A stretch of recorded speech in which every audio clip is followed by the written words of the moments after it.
Bonsoir à tous et à toutes. Bienvenue pour cette première soirée de 4 ans Incognito.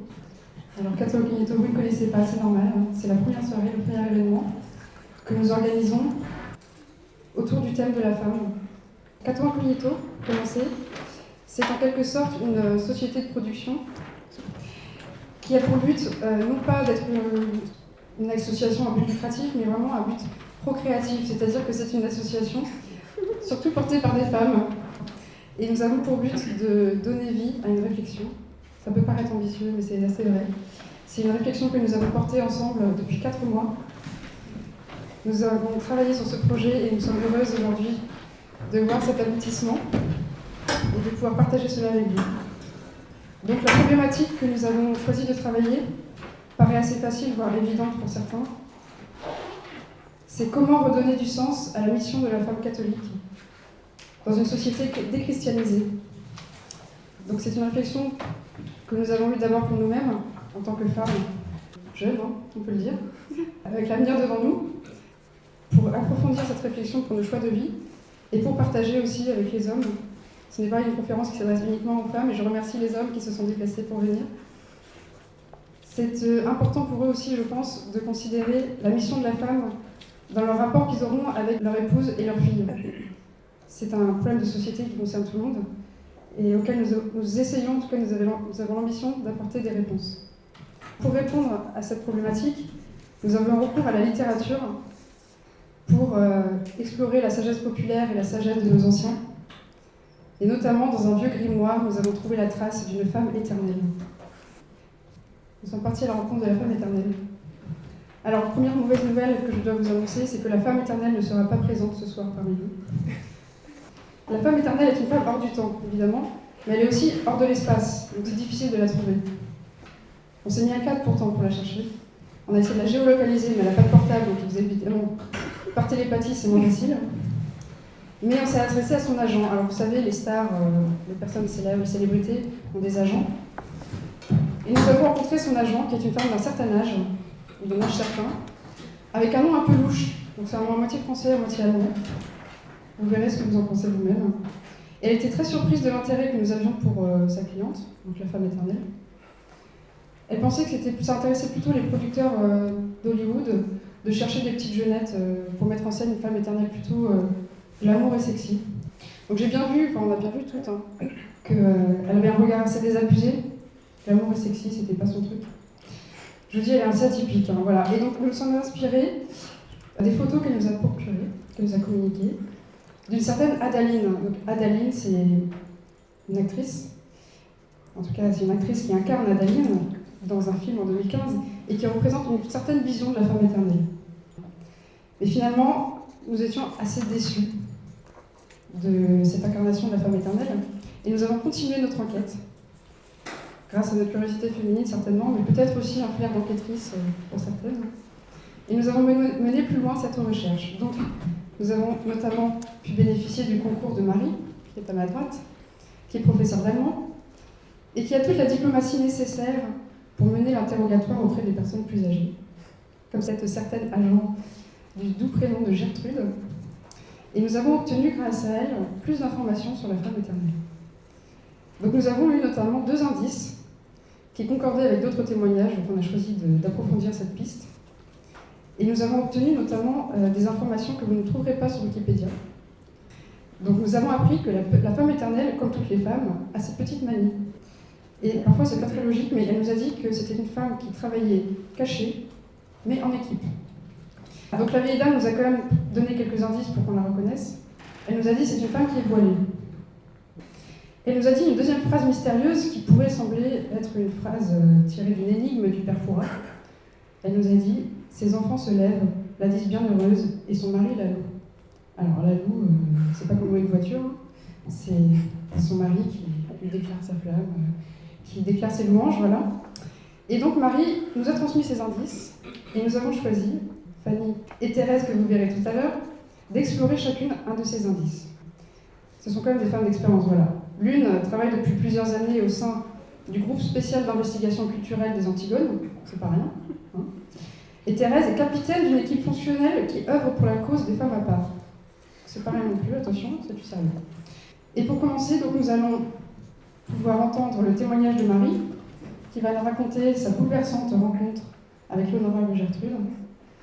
Puis nous poursuivrons avec l'intervention de Fanny. Et nous suivrons après une courte pause. Une seconde partie donc de Thérèse, et puis une question plus pratique. Avant de finir, voilà, sur une table ronde où nous parlerons toutes ensemble, de ce que nous avons retenu de cette aventure. Donc je passe la parole à Marie. Donc, bonsoir à tous. Gertrude von Lefort est née en Allemagne, à Minden, une ville au nord de l'Allemagne, pas très connue. Les von Lefort sont des nobles. C'est un empereur allemand, Léopold Ier, qui a décerné la particule à la famille en 1798. Alors, le nom ne sonne pas très allemand, les von Lefort ne sonnent pas très allemand. C'est parce que cette famille protestante d'origine a émigré du nord de l'Italie, de Genève, de la Savoie, et s'est installée ensuite en Allemagne. C'est une famille qui a beaucoup voyagé. Les von Lefort ont servi l'Europe. Les von Lefort ont servi Louis XVI, entre autres. Par exemple, plusieurs ancêtres de Gertrude ont protégé Louis XVI durant la prise des Tuileries en 1792. Alors, si on peut parler du père, déjà, le baron Lothar von Lefort. Voilà, on voit sur l'image en haut à droite. Il occupait des fonctions dans l'armée impériale. Et c'est vraiment lui qui a transmis le goût à Gertrude de l'histoire, de la noble histoire du Saint-Empire romain germanique, et qui a éveillé en elle l'amour du Saint-Empire, l'amour de la tradition. Le Saint-Empire, je précise juste que c'était un regroupement de politiques de territoires en Germanie et en Italie du Nord qui s'est effondré en 1806. De là, de ce goût pour la tradition, ce goût aussi pour le christianisme. C'est vraiment le christianisme qui a imprégné le foyer familial et qui a donné des idées à Gertrude par la suite. Ensuite, si on peut dire quelques mots sur la mère, donc la baronne Elsbeth von Lefort. Alors elle, ce qu'elle a fait pour Gertrude se résume en quelques mots, mais finalement elle a fait ce que beaucoup de femmes ont fait. Elle lui a transmis la foi, elle lui a transmis la piété et la consolation religieuse. Elle lui a transmis le goût pour la poésie.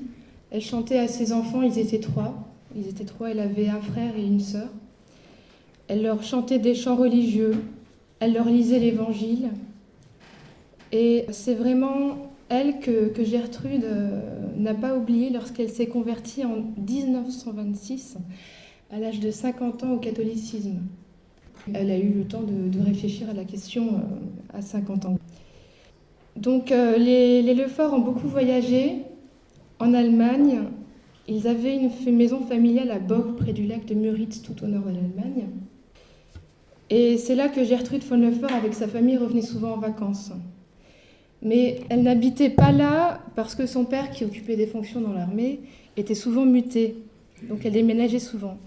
Mais malgré ça, dans les récits de son enfance, Gertrude nous raconte quand même qu'elle a mené une enfance heureuse à la campagne. C'est important de le dire, à la campagne. C'est là qu'elle a commencé à développer une affection pour la nature, qu'elle nous parle par exemple dans ses récits de chats dont elle prend soin. On la voit en train de prendre soin d'une portée de chatons avec leur mère, c'est assez original comme photo. Elle nous parle des vagues du Rhin à Coblence, dans l'Ouest, où elle a habité 1 ou 2 années. Elle nous parle d'une allée d'un marronnier près d'un manoir, des montagnes du Tyrol. Alors le Tyrol, ça l'a vraiment marqué. Le Tyrol, je rappelle que ce sont les Alpes du Sud, du côté de l'Autriche. Elle a vraiment été marquée par le calme prestigieux de cette région-là, montagneuse. Et puis, dans ses anecdotes aussi, elle développe un peu ses souvenirs de son enfance, des moments qu'elle passait en hiver avec son père à nourrir les oiseaux. Voilà pour sa famille. Il y a d'autres personnes qui l'ont marquée dans ses réflexions. Premièrement, l'empereur Guillaume Ier à Berlin, qu'elle a vu un jour lors d'une cérémonie religieuse. Elle a été très marquée par lui et par Bismarck aussi. Il y a le pape Pie XI dans un autre registre, Pie X, pardon, lors d'un voyage à Rome en 1904, après la mort de son père.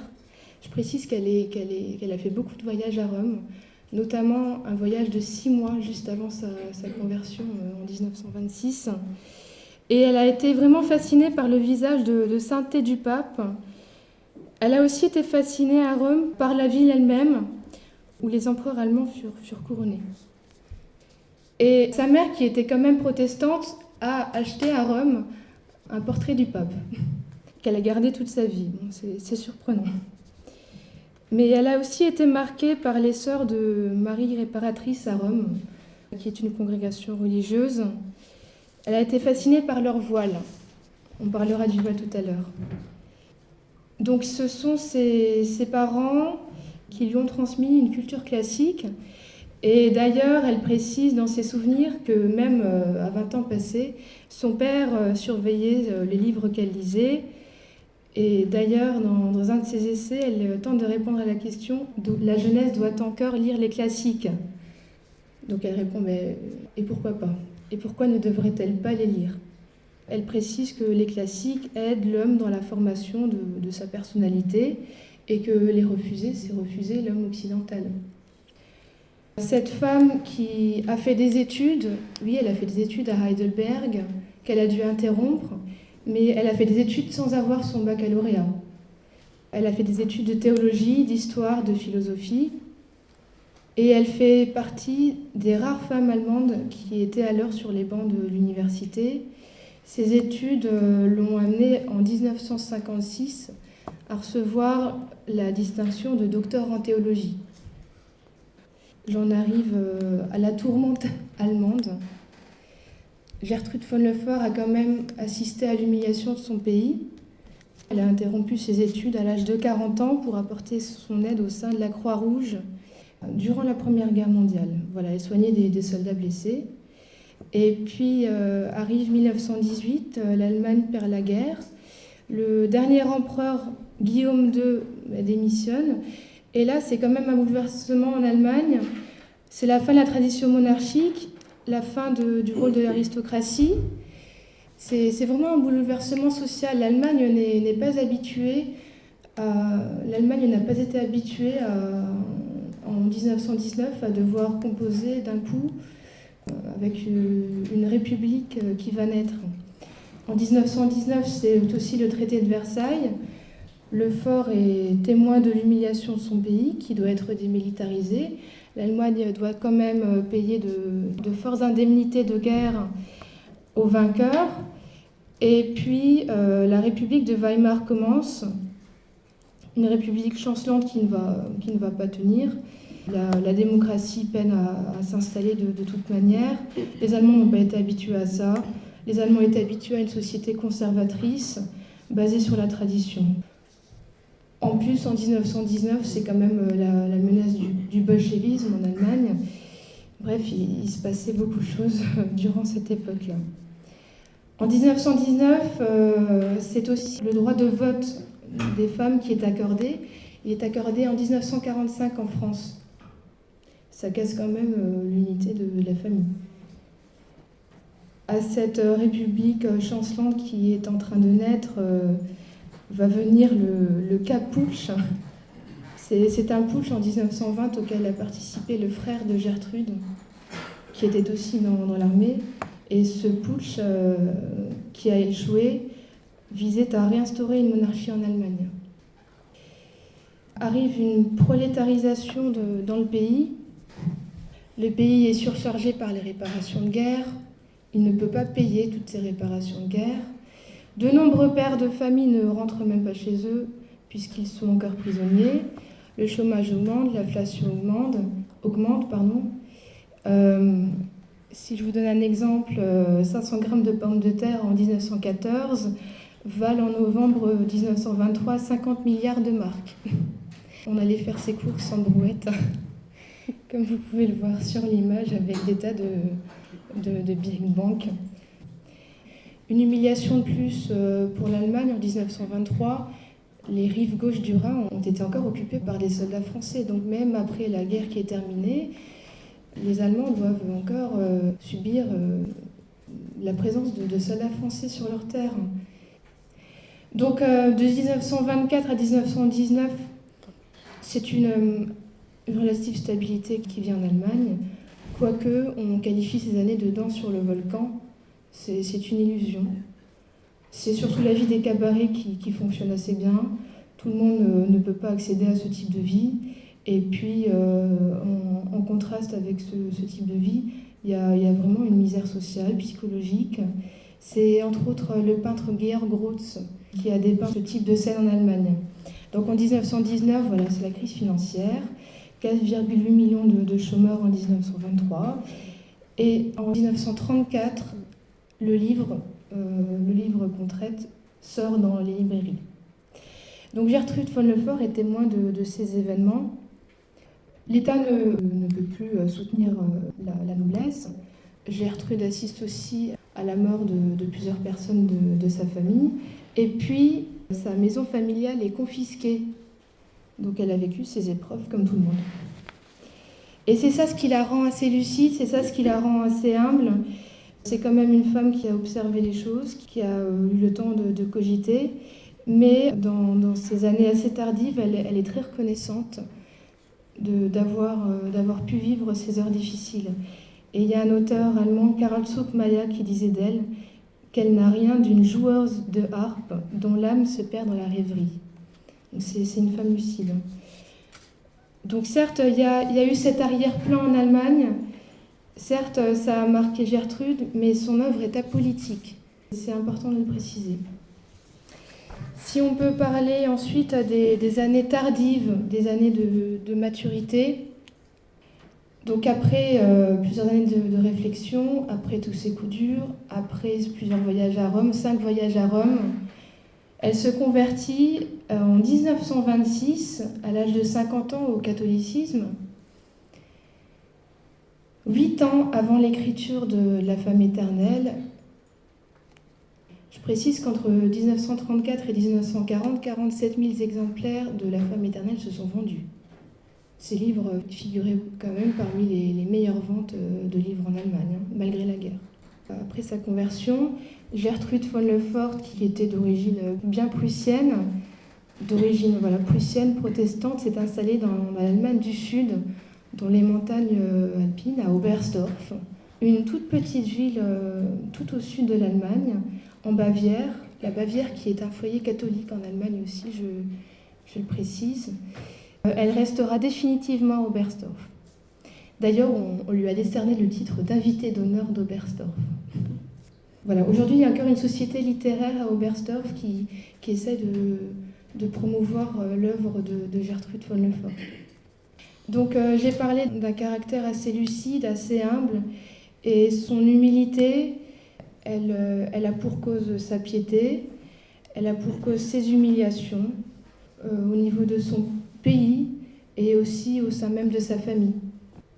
Elle est quand même venue s'installer à la campagne, donc elle a grandi avec un bon sens rural, sinon elle ne serait pas venue s'installer à Oberstdorf. Je pense que son éloignement géographique des grands centres littéraires a aussi contribué à la formation d'une humilité chez elle. Elle dit, par exemple, quand elle parle du talent, « Le talent n'est qu'un cadeau et le poète pratique l'art de s'oublier pour s'ouvrir aux biens immatériels qui sont la patrie, Dieu, l'Église, la pensée et l'être. » Elle est quand même allée jusqu'à refuser d'épouser un homme. Elle était très amoureuse d'un homme qui finalement avait la vocation religieuse. Elle a refusé de l'épouser. Elle s'est dit que la vocation religieuse était plus noble que le mariage. C'est important de le dire. Et Gertrude von Lefort meurt en 1971 à l'âge de 95 ans. Si on peut parler ensuite de son courant de pensée, Gertrude von Lefort, par toutes ses épreuves, a assisté à la déchristianisation de l'homme occidental, à la perte de Dieu chez les hommes.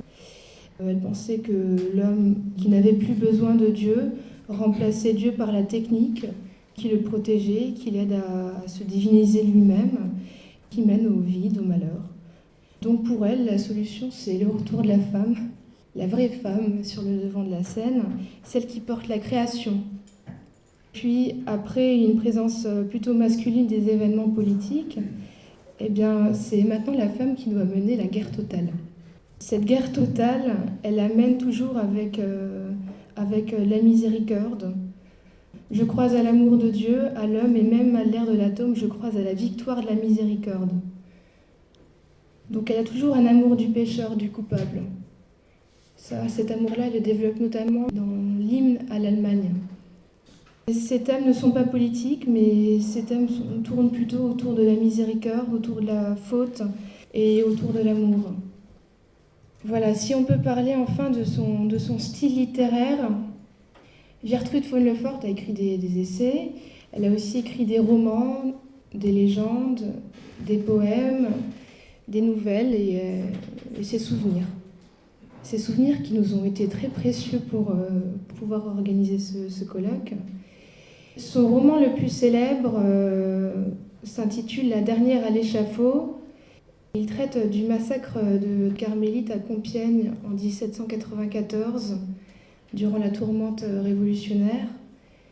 Je précise que La dernière à l'échafaud a été repris par Bernanos dans le dialogue des Carmélites, mis en opéra par Poulenc. Sinon, dans La femme éternelle, autant que dans les hymnes à l'Allemagne, Gertrude von Lefort présente aussi la femme de l'Apocalypse. Ce n'est pas un thème qu'on va développer lors de ce colloque. Elle présente la femme de l'Apocalypse, toujours dans une tension dramatique, accompagnée de cette douceur rédemptrice. Ce qui est assez intéressant dans ses souvenirs, c'est qu'elle nous raconte le plaisir qu'elle a eu un jour en recevant une lettre d'un ancien prisonnier français. Et ce prisonnier français traduisait quand même la femme éternelle à ses camarades prisonniers comme lui. Et vraiment, ce prisonnier racontait à quel point la lecture de la femme éternelle l'avait consolé. Donc, l'œuvre de Gertrude s'intègre au courant du renouveau catholique, né en France à partir du XIXe siècle, et qui s'est étendu notamment en Allemagne et en Angleterre. On trouve des auteurs qui ont l'espoir d'un retour des valeurs chrétiennes, d'un catholicisme authentique, et ces auteurs-là essayent de lutter contre une société laïciste, déterministe. Parmi ces auteurs-là, on trouve par exemple Charles Péguy, converti à 35 ans, qui a vécu pauvrement de sa plume, Paul Claudel, converti à 18 ans, et Georges Bernanos, qui a aussi vécu pauvrement de sa plume. En Angleterre, Tolkien, le Seigneur des Anneaux, fait aussi partie de ces auteurs catholiques qui s'intègrent un peu dans ce mouvement. Je finis en disant que Gertrude von Lefort, chez ses contemporains, portait quand même l'étiquette de la catholique d'origine noble, qui avait cette particule. C'était un écrivain marginalisé, loin des écrivains de la littérature de l'exil en Allemagne, qui rassemblait des auteurs qui avaient fui le national-socialisme durant la guerre. Ces auteurs qui étaient plutôt socialistes ou communistes n'ont pas vraiment cherché de contact avec elle. Les idées n'étaient pas les mêmes. Dans son pays, elle a été marginalisée. Merci beaucoup Marie pour ce témoignage qui est vraiment inédit, je pense, en France. On connaît très mal cet auteur, donc c'était important de remettre les choses bien en place avant d'aborder avec Fanny le vif du sujet de la femme éternelle. Bonsoir à tous. Alors la question générale à laquelle on tente de répondre ce soir, c'est comment la vocation de la femme va s'incarner dans le mode d'être et d'agir féminin. Moi particulièrement, je vais essayer de vous dire quelle est la part de la femme dans la création. Création entendue avec un grand C et un petit c. Et ensuite on aura Thérèse qui va nous mettre cela en application avec la question du voile qui est très chère à Gertrude von Lefort et puis de l'habillement qui est très cher à Thérèse. Gertrude von Lefort, dans ses écrits, se réfère beaucoup à la vocation de la femme. Elle est chrétienne, on l'a vu, puis catholique sur le tard, les textes sont les mêmes. Elle puise la source de cette vocation dans les textes bibliques, dans la Genèse, mais elle ne le développe pas. Du coup, je l'ai développé pour vous, parce que je me suis dit que c'était vraiment très éclairant. Alors, première chose à savoir, c'est qu'en hébreu, l'homme c'est Ish et la femme c'est Isha. Là, on voit tout de suite qu'il y a une racine commune. On peut donc en déduire que la femme, c'est l'homme avec un grand H en version féminin. Que l'humanité existe sous deux modes, l'un masculin et l'autre féminin. Et quand on sait qu'en fait, dans la Genèse, on ne parle que de hommes et femmes à partir de leur rencontre, avant il n'y a pas d'hommes et de femmes, il y a mâle et femelle éventuellement. Il y a Adam tout seul, mais Adam, il n'est pas sexué, Enfin bon, il n'est pas sexué. Donc on peut interpréter plus encore, c'est que hommes et femmes sont les deux pôles de l'homme avec un grand H, et que l'humanité n'existe pas sans l'union des deux. Et il n'y a pas d'œuvre humaine sans la co-création de l'un avec l'autre. Ça, c'est très important. Et concernant la vocation donc, des deux sexes, à l'homme, le rôle de réaliser cette humanité, et à la femme, celui d'offrir et de préserver les conditions de cette réalisation. Et ça imprègne très fortement le christianisme et la pensée de Gertrude. On aura un thème qui est celui de la coopération qui va être central comme un fil rouge dans tout son livre. Une coopération à une œuvre commune qu'elle va appeler culture. La culture, c'est une vie spirituelle qui est essentiellement, dit-elle, soumise à l'action commune des forces complémentaires qui traversent tout l'univers. Ces forces complémentaires, ce sont le masculin et le féminin, bien sûr. Alors, petite information éclairante, qui vont garder peut-être certains ou même certaines de penser que l'homme est le PDG de l'univers et la femme sa petite secrétaire. Dans le récit de la création, en fait il y a deux récits de la création, un au premier chapitre de la Genèse et un au second chapitre de la Genèse. Ces récits sont distincts, ce n'est pas une suite chronologique. Alors dans le premier chapitre de la création, dans le second, excusez-moi, Dieu donne à Adam une mission et une grave consigne à respecter. Et tout de suite après, Dieu dit « Ah, il n'est pas bon que l'homme soit seul, on va lui créer une aide semblable à lui. » Et il y a une traduction de Chouraki, pour ceux qui connaissent, qui a traduit la Bible à partir du sens littéral hébreu, qui dit même une aide contre lui. Peut-être qu'il y a un peu d'humour là-dedans, mais en tout cas c'est très fort. Or ce mot « aide », « ézer » en hébreu, il est utilisé dans l'Ancien Testament lorsqu'il y a une intervention divine pour l'humanité en péril. Par exemple, dans les psaumes, le secours que les hommes demandent 11 fois dans les psaumes, c'est Ézer. C'est « Seigneur, viens à mon aide ». Bon, le Seigneur vient à ton aide, il t'envoie une femme. C'est curieux, hein. Alors, deuxième information, là cette fois dans le premier récit de la création, donc au premier chapitre de la Genèse, Dieu va créer l'humain, mais c'est pas vraiment l'humain encore, parce que le nom c'est Adam, et Adam ça vient de la racine hébraïque Adama, qui veut dire la terre, la glèbe. Donc Adam c'est le terreux en fait. Dieu crée le terreux. À l'image de Dieu, il le crée mâle et femelle. Ça c'est intéressant aussi.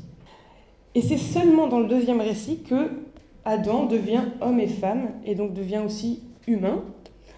Lorsque Dieu, ayant créé pour l'homme une aide semblable à lui, celui-ci s'exclame « C'est la chair de ma chair, c'est pourquoi elle sera appelée femme, Isha ». Donc c'est dans cette relation qu'il y a homme et femme, et c'est en se rencontrant, en étant offerts l'un à l'autre par Dieu, qu'ils deviennent homme et femme l'un pour l'autre, un peu comme quand on se marie et qu'on devient monsieur et madame. Alors de cela, j'imagine la pensée de Gertrude, enfin je ne l'ai pas lu dans son texte, mais bon, je pense que c'est de là qu'elle déduit que la vocation du féminin, c'est d'être une aide divine pour l'humanité. La femme, elle est celle dont l'action conjointe à celle de l'homme permettra à celui-ci de réaliser sa mission. J'ai une amie qui a un mot que j'ai trouvé très brillant. Elle est adepte de l'étymologie déraisonnable, certains la connaissent ici. Elle dit que l'homme est en mission et que la femme est en soumission parce qu'elle supporte la mission de l'homme. Alors cette œuvre de coopération et d'aide, Gertrude nous dit que la femme va la réaliser de 3 manières, en étant vierge, épouse et mère. Alors dit comme ça peut sembler bizarre, mais c'est à prendre déjà en un sens spirituel. Ça fait que déjà toute femme est vierge, toute femme est épouse, toute femme est mère, selon elle. Et c'est en un sens large, mais cependant, il est vrai que la femme accomplit ça le plus fortement possible en étant réellement vierge, ou en étant réellement épouse, ou en étant réellement mère. Je vais juste aborder deux aspects. Ça va être d'abord l'expression du caractère religieux de la vocation féminine, puisque c'est le fondement de toute la pensée de Gertrude. Et ensuite, je vais davantage parler de la vocation d'épouse, qui est celle de toutes les femmes. Vocation d'épouse parce que ça rejoint davantage le travail que nous on a fait dans le mouvement Antigone. Donc je me sentais plus compétente pour parler de ça. Alors, la mission de la femme, elle est fondamentalement religieuse. Ça suppose l'humilité. On va le voir pourquoi. Et lorsque les femmes, dit Gertrude, sont dotées d'un charisme particulier qui les fait sortir de l'ombre, elle dit qu'elles le sont toujours en vertu de leur mission religieuse. Alors d'abord, l'humilité. Dieu interroge la femme, façon de parler, mais il lui dit « Acceptes-tu d'être en ce monde le réceptacle de ma grâce, la gardienne de ma création et le reflet de mon visage ?» Et si la femme répond « oui », elle suit les pas de Marie, qui est la femme par excellence, avec son fiat Mihi. Au moment de l'Annonciation, l'ange lui dit « Acceptes-tu de donner vie au Sauveur attendu par les Juifs ?» Et elle dit « Qu'il me soit fait selon ta parole », fiat Mihi en latin. Là, il y a une citation de Gertrude qui dit « La devise de la femme, qu'il me soit fait selon votre parole, implique l'acceptation de concevoir, en termes religieux, le consentement à la bénédiction de Dieu. » On peut dire qu'en toute femme, il y a une annonciation, c'est-à-dire que Dieu s'annonce à l'humanité à travers les femmes, que les femmes portent en elles ce Dieu sauveur quelque part.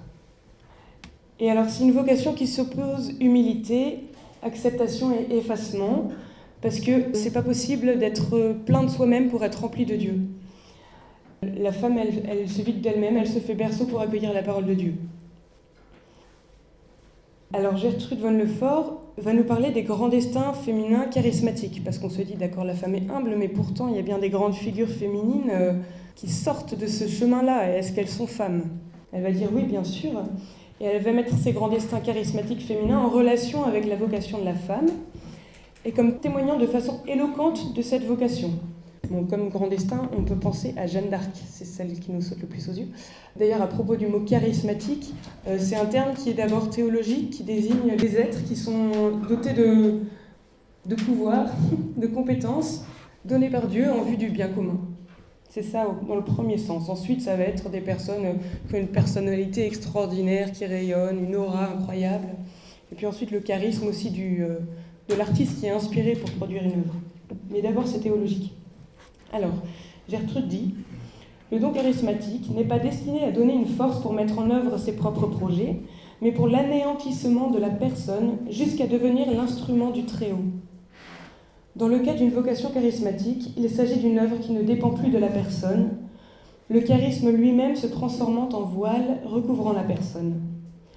La raison essentielle pour laquelle la femme a été choisie de préférence à l'homme vient de l'inclination propre à sa nature.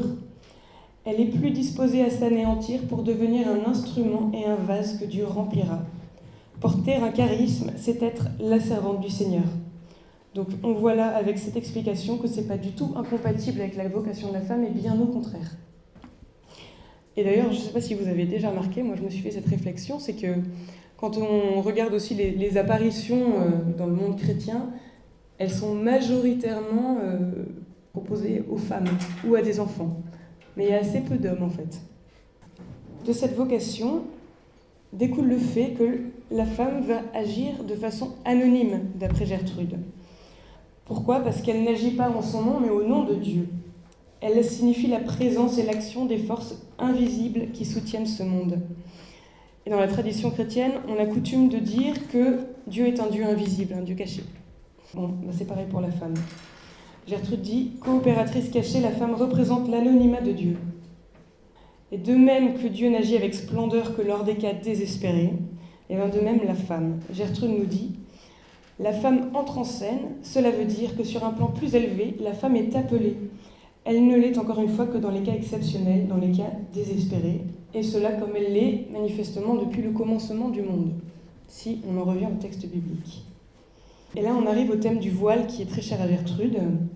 Encore une citation d'elle.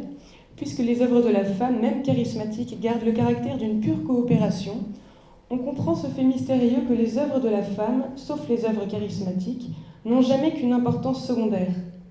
La raison n'en est pas que la femme soit moins douée, elle tient à l'essence même des tâches féminines. Et donc ce voile, qui l'a fortement marqué, j'ai appris ça en voyant des religieuses, elle est symbole de la mission religieuse et cachée de la femme. Donc de cette mission va découler que le mode d'agir de la femme va être celui de la coopération. Une coopération nuptiale, même, dit Gertrude von Lefort. C'est une coopération déjà à l'œuvre de Dieu, évidemment, et ensuite à l'œuvre de l'homme. Et en fait, en coopérant à l'œuvre de l'homme, elle coopère à l'œuvre de Dieu, puisque c'est la volonté divine, en quelque sorte. Alors Gertrude nous dit que la femme qui reste soumise à l'ordre éternel ne peut prétendre qu'à un rôle culturel, celui d'épouse de l'esprit masculin. C'est pas forcément évident à saisir de prime abord. Un petit éclairage peut-être sur le sens du mot culture. Parce que je me disais, mais qu'est-ce qu'elle veut dire par là, culturel, c'est curieux. Et donc je suis allée chercher à droite à gauche. J'ai trouvé quelques citations, bon, je ne vais pas forcément vous dire de qui c'est, parce que ça ne va pas vous parler, puis bon, je ne connais pas non plus. Alors, les Allemands tendent à opposer civilisation, identifiée à progrès matériel et technique, et culture, conçue comme l'acquis spirituel d'une société donnée. Autre citation de quelqu'un d'autre. Pour nous les Allemands, le symbole idéal de la culture, c'est l'activité créatrice de l'esprit. Pour le français, c'est la préservation et la transmission d'un patrimoine. Voilà, donc il ne faut pas confondre. Et d'après Gertrude, il y a juste un tout petit passage où elle dit ce qu'elle entend par ça, elle dit que c'est une vie spirituelle. Donc, le sens de la phrase qu'on vient d'entendre, si je reprends à partir de cet éclairage, c'est que le rôle de la femme culturelle, ça veut dire qu'il est d'un ordre spirituel, et qu'à ce phénomène de création spirituelle, la femme va participer en tant qu'épouse de l'esprit de l'homme. Alors qu'est-ce que ça veut dire, le fait qu'elle soit épouse ? On va voir la question des épousailles entre l'homme et la femme, et ensuite le fait précise qu'on parle simplement de la femme comme épouse et pas de l'homme comme époux, chez Gertrude, bien sûr. Alors, par rapport à la question des épousailles de l'homme et de la femme, on a bien sûr l'homme et la femme qui s'accueillent l'un l'autre au moment du mariage, donc ça c'est évident. Mais on a aussi les épousailles de l'homme et de la femme qui sont données l'un à l'autre par Dieu au moment de la création. Et d'ailleurs, dans le christianisme, le mariage trouve son fondement à ce moment-là, au moment de la création. Et donc, ce qui est vrai pour le couple, ces épousailles, est vrai aussi pour l'humanité tout entière qui est couple, en fait, dans l'esprit de Gertrude von Lefort. Elle a une citation qui dit que les épousailles donc, de l'homme et de la femme, il s'agit de l'insertion du mystère de la charité dans le domaine de la culture, de l'esprit, du caractère nuptial de la culture. Et chez elle, ça va plus loin que de considérer l'humanité comme le résultat des épousailles de l'homme et de la femme. Elle parle même de double polarité de l'être. Toutes les époques, dit-elle, toutes les époques vraiment florissantes de la culture se sont appuyées sur les forces issues de la double polarité de l'être, donc le féminin et le masculin. En s'épousant, en fait, hommes et femmes accueillent et bénéficient de la polarité de l'autre, et c'est cette rencontre qui, d'après Gertrude, va être féconde. Cette double polarité est exprimée de la manière suivante par Gertrude, et ça c'est très intéressant. Elle dit: les aptitudes de l'homme à créer souverainement ne sont, de l'homme petit h, ne sont qu'une part de la réalité créatrice. L'autre part est l'humilité. Donc l'humilité de la femme qui va recevoir le sens des choses et se tenir là comme une gardienne et comme une guide pour l'homme. Et c'est intéressant de voir qu'on retrouve là des figures traditionnelles, connues, populaires. Par exemple, la figure de la Pythie grecque, c'était l'oracle du temple d'Apollon à Delphes. C'était une vierge qui recevait les messages du dieu qui les donnait aux hommes. Et on a aussi, par exemple, la vieille femme des contes. Je pense au conte Londine de l'Étang, où on a une vieille femme qui va dire à une jeune fille éplorée, bah voilà, pour retrouver ton mari, tiens-toi là au moment de la pleine lune, avec ton pagne d'or, etc. On a les faits qui vont guider le héros dans sa mission. Donc ça, c'est assez présent en fait dans notre culture occidentale. Donc, voilà, maintenant je voudrais parler de la question de la femme épouse en particulier. Donc c'est la femme qui est épouse de l'esprit masculin, pas l'homme qui est époux de l'esprit féminin. Je me suis demandé pourquoi. Elle l'explique pas trop en fait, hein. Mais bon, elle parle jamais de l'époux. Alors, bon, le sens des épousailles, c'est quoi? C'est quand deux personnes sont données l'un à l'autre dans le mariage. On parle aussi d'épousailles quand on épouse la condition de son conjoint. La condition, c'est bien sa fortune, sa notoriété, n'importe quoi, sa pauvreté même. Épouser quelque chose, c'est aussi le faire sien, embrasser une cause, par exemple. Et donc là, on comprend peut-être un peu plus pourquoi on parle surtout d'épouse, puisque c'est la femme qui épouse la cause de l'homme, cause de l'humanité. Et ensuite, quand on pense à l'épouse, quand on parle d'une épouse, on pense souvent à quelqu'un qui s'offre. Et ça aussi, c'est très féminin, en tout cas chez Gertrude von Le Fort. Donc voilà pourquoi on parle plutôt d'épouse et non pas d'époux. Alors, donc, la femme va épouser la cause de l'homme. J'ai une citation de Gertrude là qui est éclairante. Elle dit « Il est manifeste que ce n'est pas la femme, mais l'homme et ses œuvres qui donnent forme à l'histoire. » Et ça choque aujourd'hui. L'homme ne prend pas seulement les grandes décisions politiques concernant les peuples, c'est de lui aussi que dépendent le développement et le déclin des grandes cultures. Chaque fois que l'on prête l'oreille à la rumeur des siècles, c'est encore sa voix que l'on perçoit. À quelques exceptions près, la femme ne prend sa place que comme celle qui, dans sa plénitude intemporelle et silencieuse, accompagne les chants masculins. Et ça, dans la perspective de Gertrude von Le Fort, ça n'est ni négatif ni injuste. Ce qu'il est, en revanche, c'est de considérer la coopération de la femme comme étant de moindre importance, inférieure, comme étant la coopération d'une subalterne. Gertrude von Le Fort, elle va appeler à reconsidérer l'échelle des valeurs. Qu'est-ce qu'elle dit? Elle dit « La femme est la puissance d'offrande du monde ». Cette puissance d'offrande qui va se traduire par des tâches humbles, par un retrait, par une force invisible, elle est infiniment précieuse. Encore Gertrude, la femme, la plupart du temps, n'exerce pas de collaboration active et cette abstention révèle l'essence même de sa participation. Une participation qui est donc d'ordre religieux. L'élément religieux n'est pas l'impuissance, il est au contraire le ressort caché de toute culture.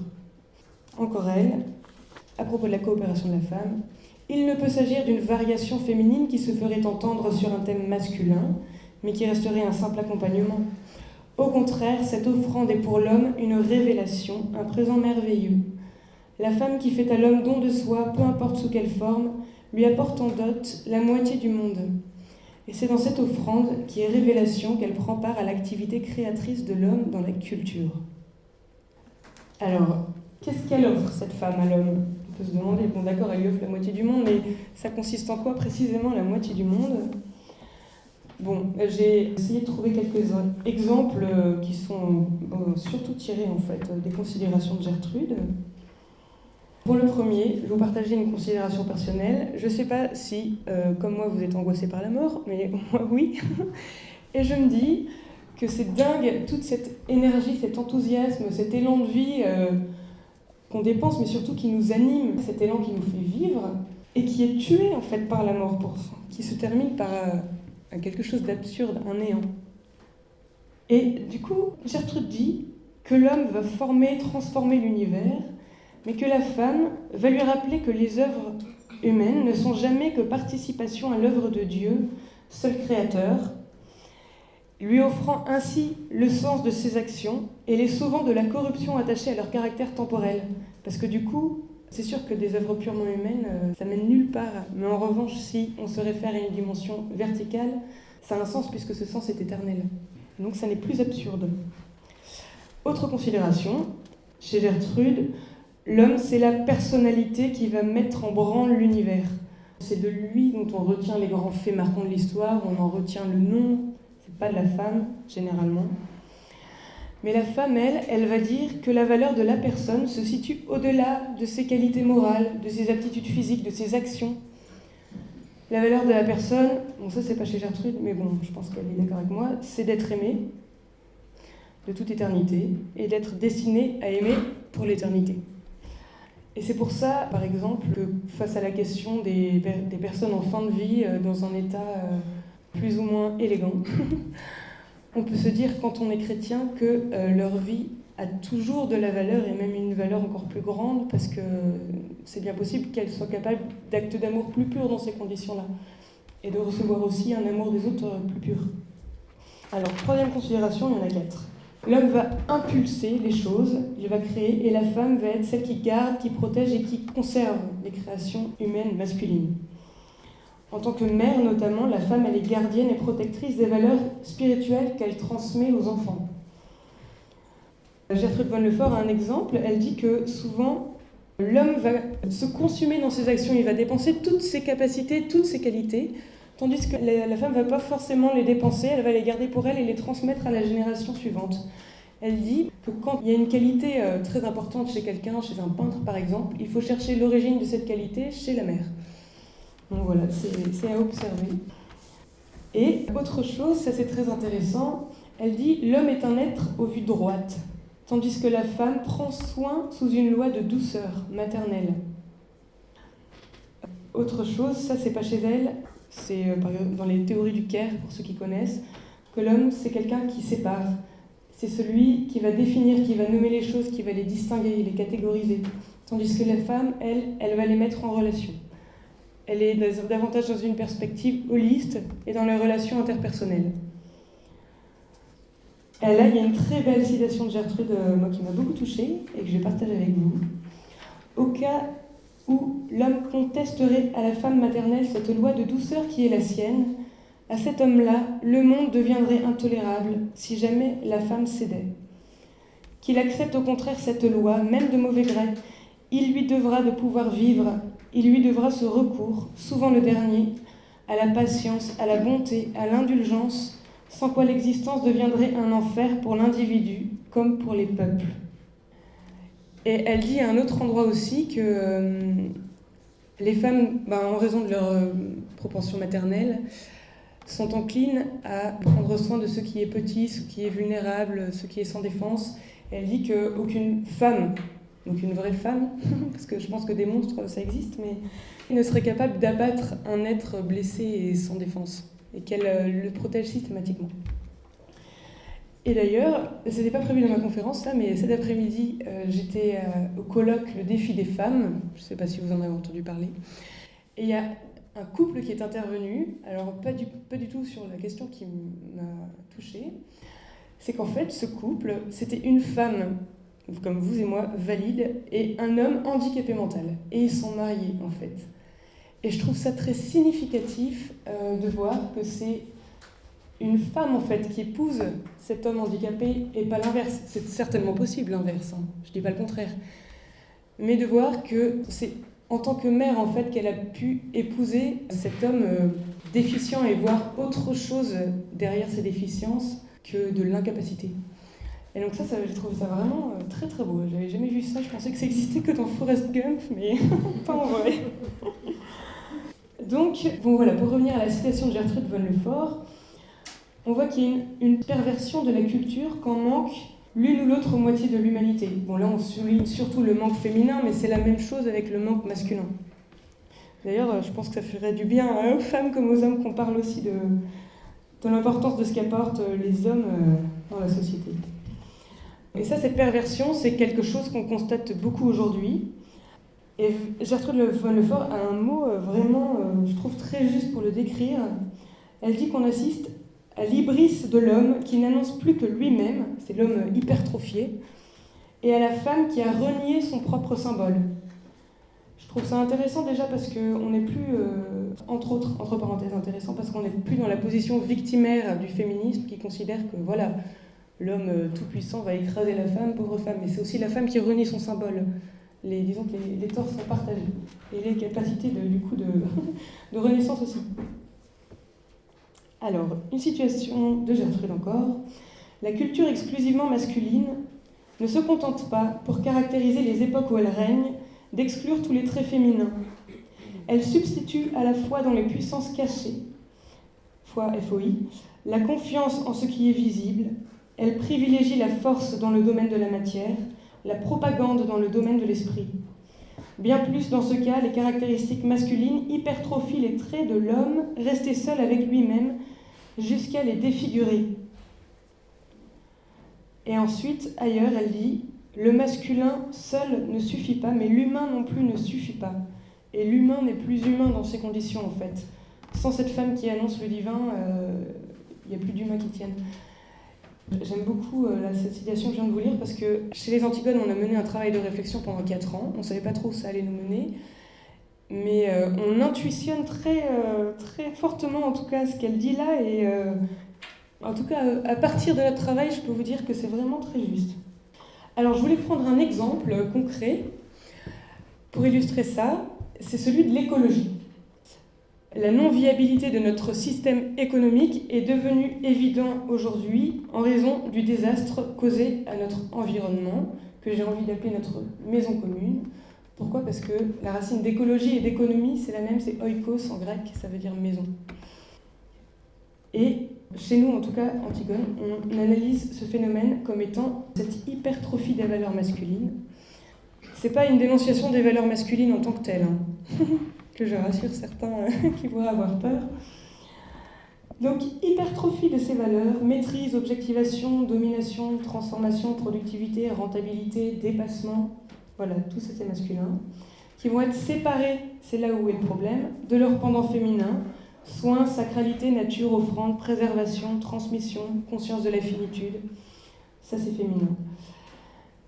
Cette hypertrophie, elle est à la source des crises majeures qu'on traverse, les crises qui sont économiques et écologiques. Bon, il y en a peut-être d'autres, mais en tout cas, c'est celle qu'on retient en tout cas en ce moment. Et peut-être que je développerai ça après, mais pour l'instant, juste vous dire que si, pour la question en tout cas écologique et même économique, les femmes sont les premières victimes de leur démission, et c'est aussi elles qui portent en elles les ressources du renouveau, tout simplement parce qu'elles incarnent une présence au monde qui va rééquilibrer la présence au monde masculine. Et là, je voudrais illustrer ça par un magazine. Je ne sais pas si vous connaissez le magazine Kaizen. Non, c'est pas grave. C'est un magazine qui appartient au mouvement de l'agroécologie de Pierre Rabhi. Et ce magazine va traiter de toutes les thématiques qui sont en lien avec la pensée à la source de cette crise écologique. Ces thématiques, ça va être l'éducation, ça va être nos modes de gouvernance, ça va être les relations interpersonnelles, consommer sain, problématiques environnementales et tout ça. Et en fait, un jour dans une conférence, j'ai entendu que 80% des abonnés de ce magazine sont des femmes. Et j'ai trouvé ça significatif. Voilà, je voulais juste vous le dire. Et j'ai presque fini. Une citation de Gertrude. « Rien n'entraîne plus sûrement la décadence de la culture que de la réduire à ce monde sans voir plus loin. Rien n'est plus réducteur pour elle que de la réduire brutalement à un simple processus de progrès matériel. Le paradoxe de la culture est là. Une culture qui ne se cherche qu'elle-même, une culture cantonnée à ce monde s'effondre. Une culture qui s'assigne un au-delà par rapport à elle-même obtient la consécration d'avoir vaincu le temps et peut, pour ainsi dire, prendre part à l'éternité. L'homme créateur qui n'honore plus Dieu n'annonce plus que lui-même. Dans sa pratique culturelle, il élimine alors en même temps les valeurs religieuses et les valeurs féminines. » C'est presque la dernière citation de Gertrude. Et j'aime bien cette citation aussi parce que chez Antigone, en fait, à force de nos réflexions, on a fini par interpréter la crise actuelle comme étant une crise du féminin, pas que, mais en bonne partie. En tout cas, c'est une des clés de lecture. Et du coup, on fait un gros travail de revalorisation de la richesse du regard féminin. Alors, pour conclure, il me semble du coup crucial de retrouver la femme pour sortir de la crise culturelle. Et pour ça, je trouve qu'il faut faire très attention au danger du neutre. Aujourd'hui, on entend beaucoup parler du genre, de l'indifférenciation homme-femme. Pourquoi c'est dangereux ? Parce que quand on parle de neutre, on neutralise. Et quand on neutralise, on stérilise l'action qu'on aurait dû avoir sur la société. Donc, qu'elle soit bonne ou mauvaise d'ailleurs, hein. Mais en tout cas, on la stérilise. Et autre point que je voulais souligner aussi en conclusion, c'est de l'importance de se situer à un niveau spirituel pour envisager les questions qui sont soulevées par le féminisme et qui sont très pertinentes, et pour envisager la crise qu'on traverse, parce qu'il y a certaines affirmations qu'on a entendues là chez Gertrude, qui sont inacceptables quelque part sur un plan social, mais qui le sont sur un plan spirituel. Je vais par exemple penser à la question du voile. Aujourd'hui, ce voile n'est vu que comme un signe d'humiliation et d'abaissement, tandis que si on le prend d'un point de vue religieux, eh ben c'est magnifique. Moi je me dis que j'aimerais bien vivre dans une époque et pouvoir porter le voile. Voilà. Alors, dernière citation de Gertrude, et puis j'ai définitivement fini, qui résume en fait le rôle de la femme, le sens du couple et de l'humanité qui est duel.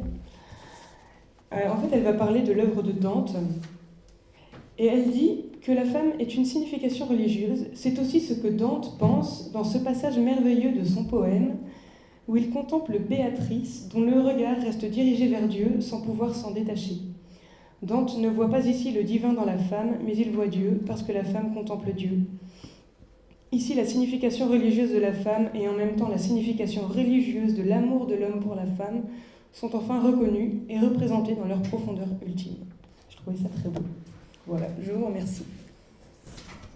Merci pour cet éclairage sur Gertrude de Bonnefond qui, effectivement, vous le verrez quand vous lirez le livre, n'est pas toujours évident à lire. C'est quand même une œuvre philosophique, et donc ça mérite un éclairage avec des exemples très concrets qui sont tout à fait liés à la philosophie, qui nous permettent de comprendre comment envisager notre propre vie de femme ou d'homme accompagnant les femmes. En tout cas, coopérant avec elles, puisque c'est le thème majeur que nous avons traité dans cette partie, sur le thème de la coopération.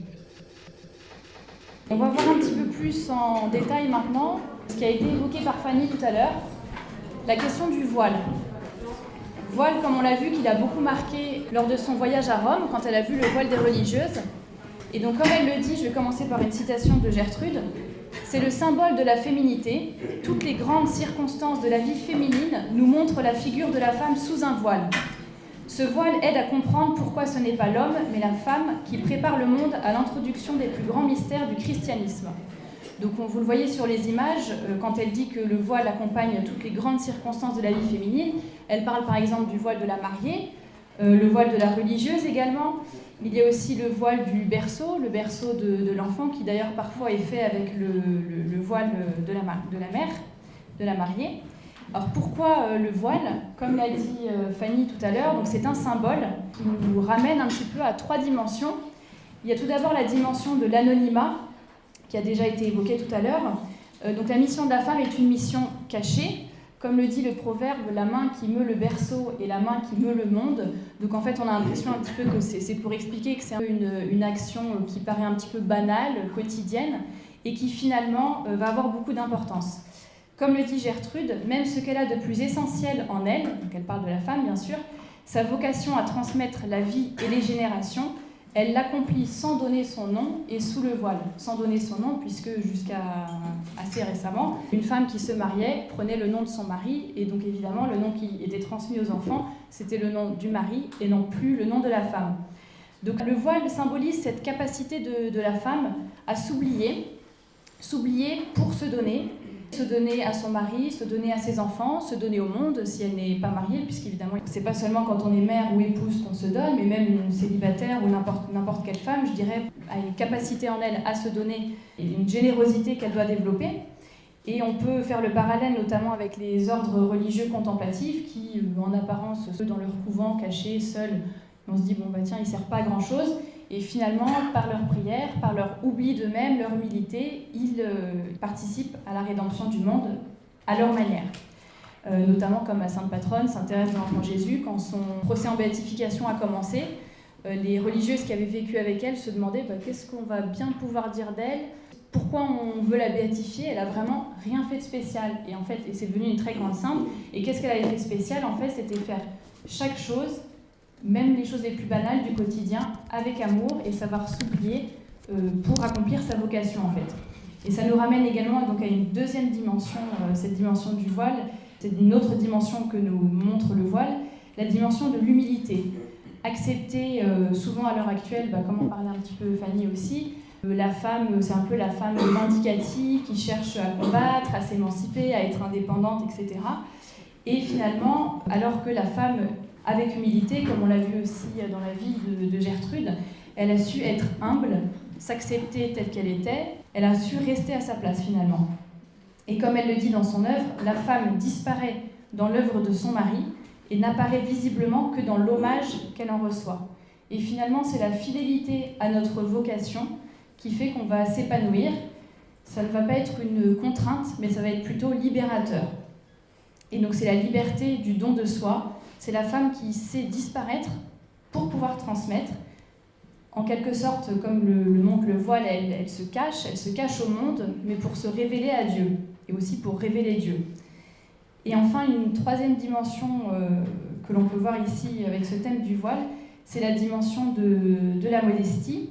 On le voit sur l'affiche de la conférence, qui est aussi une des affiches du film dont vous a parlé Laure. On voit que jusqu'à une certaine époque, en fait, elle a toujours ou son petit béret, ou son chapeau, ou son foulard. Voilà, la femme, jusqu'aux années 50, 60 à peu près, ne sortait jamais sans son chapeau. Et on peut évidemment relier ça aussi à la, cette modestie à la fois extérieure, mais qui évidemment doit être le reflet d'une modestie intérieure et qui peut être liée à d'autres vertus, on va dire la tempérance, la pudeur, l'humilité, comme on l'a déjà dit, et la pudeur notamment parce qu'évidemment la première fonction du vêtement, c'est de couvrir notre nudité, bien sûr. Donc modestie extérieure qui doit être le reflet d'une modestie intérieure, et une modestie qui a presque une valeur culturelle, la culture dont on parlait tout à l'heure, puisque la femme a un impact sur son entourage, a un impact sur le monde, un impact culturel notamment par son exemple, et à la façon dont elle agit, dont elle s'habille, dont elle pense, dont elle réfléchit, elle peut participer à la reconquête d'une société vertueuse. Et comme le disait Fanny tout à l'heure, voilà, c'est le rôle à la fois de l'homme et à la fois de la femme de remettre un peu chacun à sa place, éviter les grosses catastrophes dont parlait Fanny aussi, voilà, essayer de limiter un petit peu les dégâts, on va dire, dans un premier temps. Donc le voile dans cette œuvre est une métaphore, alors une métaphore qui est très visuelle et très parlante. Donc c'est une métaphore, mais un symbole, et un symbole qui signifie une réalité. Alors cette réalité, c'est pas seulement la modestie et l'humilité, puisque la femme, alors souvent quand on dit bon voilà humilité, modestie, etc., ça ne veut pas dire que la femme est passive, ça ne veut pas dire que la femme ne fait rien. Je pense qu'on l'a vu aussi dans la vie de Gertrude, qu'elle a su à la fois rester à sa place et en même temps en étant vraiment active, en étant vraiment partie prenante, en agissant. Et c'est un petit peu un paradoxe que l'on peut voir, parce que le voile, à la fois, donc, il recouvre et il cache physiquement, et en même temps, c'est la plus belle parure de la femme, que ce soit donc d'un point de vue symbolique ou plus réel, parce qu'en fait, c'est le symbole qu'elle accepte sa mission. Elle accepte sa mission qui relève un petit peu de l'invisible, puisque c'est la véritable beauté, c'est de se donner, comme on a dit, la générosité, le don de soi. On parle souvent du vrai, avec une majuscule, du bien aussi, et souvent on laisse un petit peu la beauté, le beau, avec un B majuscule, on le laisse un petit peu de côté, voilà, on se dit c'est la vérité, c'est plus important que la beauté. Et finalement, non, je pense que les trois peuvent être mis vraiment sur le même plan. La beauté, la vraie beauté, l'importance du goût, l'importance des choses qui élèvent, qui sont belles. On peut le voir par exemple sur ces images, l'harmonie, les couleurs, la beauté de façon générale. C'est des choses qui nous élèvent, qui élèvent l'âme.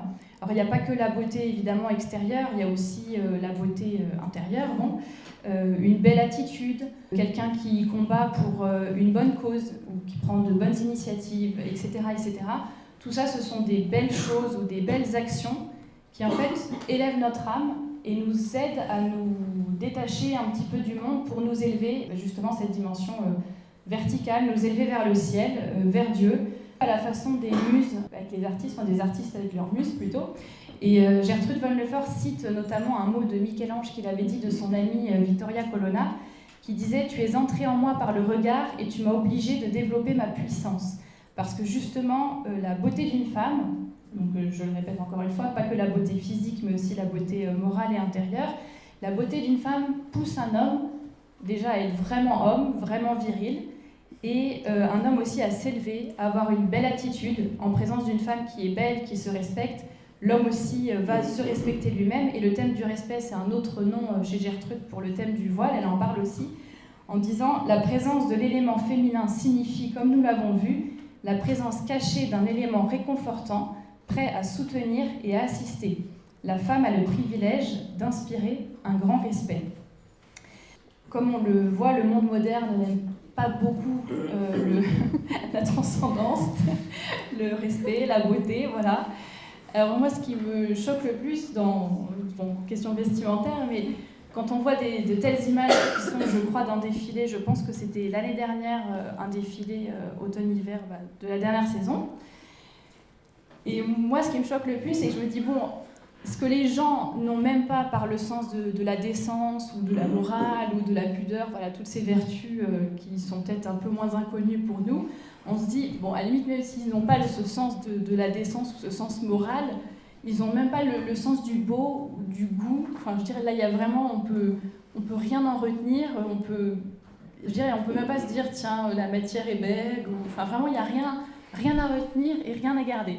Donc c'est quand même un petit peu dommage, et quand on se dit que c'est bon, certes tout le monde sort pas, heureusement, tout le monde ne sort pas habillé comme ça dans la rue à l'heure actuelle, ça prendra un peu de place aussi dans le métro, mais bon, c'est quand même le reflet de ce qu'on propose à l'heure actuelle aux gens, des grands traits de la mode, et c'est un petit peu dommage.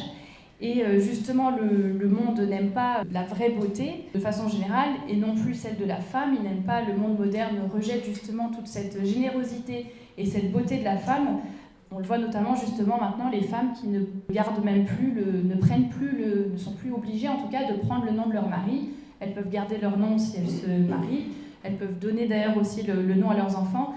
C'est une petite chose, mais ça montre un peu cet esprit du monde qui essaye un peu de dévaloriser finalement la vocation propre de la femme dont nous parlait Fanny tout à l'heure.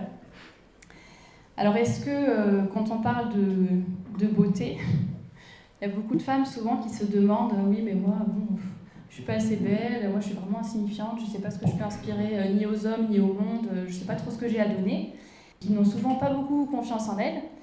Et c'est une des raisons d'ailleurs pour lesquelles j'ai commencé à créer mon site et ma page Facebook aussi, pour encourager un petit peu les femmes, leur montrer que c'était pas si compliqué que ça, d'être belle et vraiment belle, à tous les points de vue, puisque j'essayais d'aborder à la fois des thèmes un petit peu plus... entre guillemets superficielle, on va dire, la mode, la façon de s'habiller, etc. Et aussi des sujets un petit peu plus profonds sur la vocation de la femme. Et donc la beauté, c'est pas seulement, alors déjà pour vous consoler, mais bon, ça c'est ce qu'on dit souvent, mais donc la beauté, c'est pas que la beauté physique, c'est aussi la beauté intérieure. Comment dire, déjà si on cultive un certain nombre de vertus, etc. Et en plus, même extérieurement, on va dire, il n'y a pas que la beauté en tant que telle, il y a aussi l'élégance, l'attitude, la façon de marcher, la façon de parler, la douceur, cette capacité à harmoniser, à être... toutes ces petites choses finalement qui, mises bout à bout, vont vraiment révéler une vraie beauté de la femme. Et si ça peut vous encourager aussi, tout ce travail, si vous vous trouvez un petit peu trop enveloppé, vous pouvez faire du sport. Si vous avez des petits défauts, le maquillage aussi peut aider. Ce que je veux dire, c'est qu'en tout cas, il ne faut pas voir les choses comme une espèce de la beauté, un grand défi que moi, en tant que femme, je ne pourrais jamais atteindre. Mais vraiment, voilà, il faut savoir prendre les moyens, et il y en a, et ils sont vraiment à la portée de tous. Et d'ailleurs, je voudrais faire une petite parenthèse pour dire que je parle aussi aux hommes. Parce que là, certes, on parle de la femme éternelle, etc. Mais tout ce qu'on dit un petit peu sur la pudeur, l'élégance, la beauté... le fait de chacun qui reste à sa place et qui accomplit vraiment sa vocation qui lui est donnée, ça s'applique aussi très bien aux hommes. Je ne vise personne évidemment, mais c'est juste pour dire que voilà, souvent on dit c'est à la femme d'être belle, d'être élégante, etc.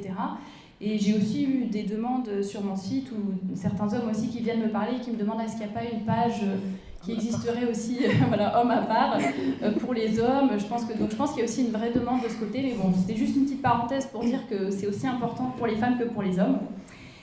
Et du coup, ça m'a fait perdre le fil de ce que je disais.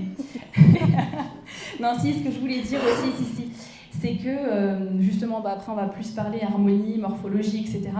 Mais quand je parlais de confiance en soi, de s'accepter tel que l'on est, alors c'est à la fois tel que l'on est en tant que femme, avec voilà, ses défauts, ses qualités sur lesquelles on peut travailler. Justement, ce qui est intéressant avec les histoires d'harmonie, de morphologie, etc., c'est qu'on peut corriger les petites choses sans pour autant avoir recours à la chirurgie esthétique. Donc il y a vraiment ces histoires d'effets d'optique, voilà, quand on connaît comme on est, ce qui met en valeur, ce qui ne met pas en valeur. Ça aide vraiment les femmes, comme les hommes d'ailleurs, à, pour les femmes, féminiser leur silhouette, l'harmoniser, etc. Puis pour les hommes, voilà, être plus viril et élégant. Justement, par rapport à toutes ces... Ça peut paraître des petites choses, mais qui finalement vont aider à avoir confiance en soi, à se sentir vraiment en harmonie avec qui on est aussi à l'intérieur, puisque il y a un proverbe assez connu qui dit « l'habit ne fait pas le moine », avec lequel je ne suis pas du tout d'accord, parce que l'habit, en tout cas, contribue beaucoup à faire le moine. Je pense que tous et toutes ici, si vous allez à un entretien d'embauche, par exemple, a priori, vous n'allez pas y aller habillé comme si vous alliez faire du sport, par exemple. Généralement, quand on va à un entretien d'embauche ou à un événement un petit peu important, un rendez-vous, voilà, on fait attention à la façon dont on s'habille parce qu'on sait que ça va être le reflet finalement de ce qu'on est. Quand on voit quelqu'un dans la rue ou en réunion, un peu quel que soit le domaine, dans le domaine du travail ou entre amis, les vêtements peuvent dire beaucoup de la personne. Est-ce que la personne elle est ordonnée ? Est-ce qu'elle est propre sur elle ? Est-ce qu'elle est originale ? Est-ce qu'elle a un petit côté, voilà, elle essaye de se démarquer ? Au contraire, est-ce que la personne, elle essaye de passer vraiment inaperçue et ne rien dévoiler ? On peut vraiment beaucoup en apprendre sur les gens, rien qu'à voir la façon dont ils s'habillent. Et c'est ça qui est très amusant, c'est de vraiment, chacun peut se révéler à travers la façon dont il s'habille. Ce que j'aime bien chez Gertrude von Lefort avec cette idée de la femme éternelle, c'est qu'à la fois on est chacune est unique et se démarque à ses propres qualités, ses propres aspirations, et en même temps il y a ce socle commun à toutes, que ce soit des valeurs, la vocation, notre mission, ce qu'on doit accomplir, ce socle commun qui perdure en fait un petit peu et qui de génération en génération se transmet, ne change jamais finalement, et c'est ça la femme éternelle aussi. Certes, les modes ont changé, mais le trait commun à toutes les modes, c'est que la femme avait toujours les bras couverts, une jupe qui descendait jusqu'aux chevilles, comme on l'a dit, donc la tête couverte, et la taille marquée par exemple, parce que la taille aussi est le symbole de la féminité. Et les modes ont eu beau changer, la plupart du temps, ces traits communs sont restés. Donc maintenant, c'est un petit peu différent, mais jusqu'à une certaine époque, c'était vrai. Et aussi un thème qui m'est très cher, c'est le thème de l'équilibre. On est dans un monde où souvent on part un petit peu dans les deux extrêmes, et souvent c'est soit il faut s'habiller comme une grand-mère, soit il faut s'habiller comme une femme de mauvaise vie. Et je pense qu'il y a vraiment un juste milieu entre les deux. Il n'y a pas besoin d'être mannequin ou styliste pour savoir s'habiller, et pour savoir s'habiller à la fois de façon belle et en même temps de façon décente. Enfin, cette citation est attribuée à plusieurs femmes différentes, mais peu importe, l'idée est là. Vos robes doivent être suffisamment cintrées pour que l'on voit que vous êtes une femme, et en même temps suffisamment lâches pour que l'on sache que vous êtes une dame. Donc l'importance justement de partir ni dans un extrême ni dans l'autre, mais de rester mesurée et équilibrée, savoir être belle et décente, en s'assumant tout simplement. Là on parle de la mode et de la façon de s'habiller chez la femme, mais pour moi c'est vraiment aussi le reflet de ce que doit être la femme dans le monde, par ses valeurs et par ses actions. C'est l'humilité, comme l'évoquait aussi Marie, l'humilité, mais qui n'est pas non plus une passivité ou une propension à ne vraiment rien faire et ne prendre aucune initiative. À la fois l'humilité, mais la force de faire ce qui doit être fait. On peut être à la fois catholique et épanoui, bien dans sa peau. On peut être à la fois mignonne, bien s'habiller et en même temps savoir rester modeste. On peut être discrète tout en restant forte, finalement. Il faut vraiment toujours respecter un peu ces deux dimensions, la dimension horizontale et la dimension verticale dont parlait aussi Fanny. C'est vraiment savoir s'effacer au monde pour se donner à Dieu et pour révéler Dieu. Mesdames, puisque c'est plutôt, on va dire, mon champ d'expertise, si je puis dire, quoi que vous dise le monde aujourd'hui et quoi qu'on nous matraque dans tous les médias possibles et imaginables. On peut être belle, vertueuse, épanouie, tout en respectant notre vocation, tout en respectant notre identité féminine.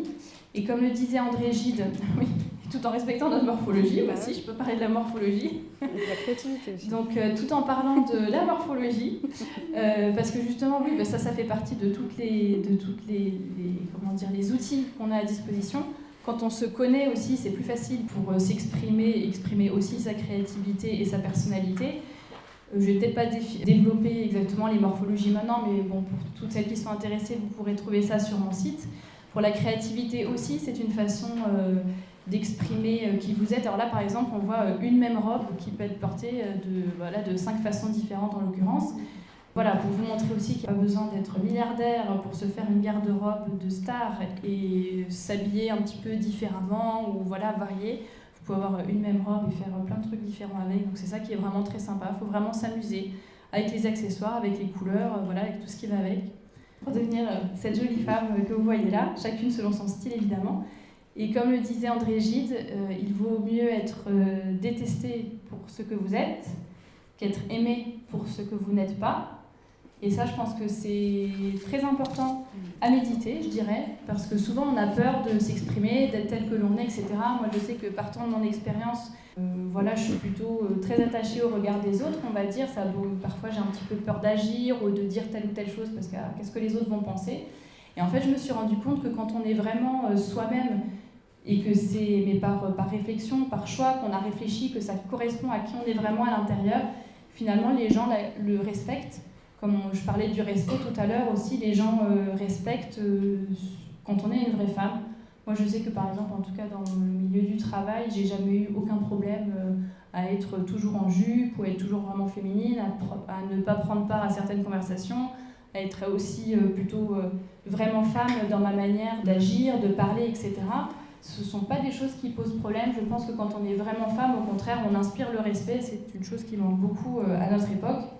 Et pour terminer sur une citation de Gertrude von Lefort qui s'inspire de Saint-Augustin, elle dit « Sois une vraie femme et fais ce que tu veux ».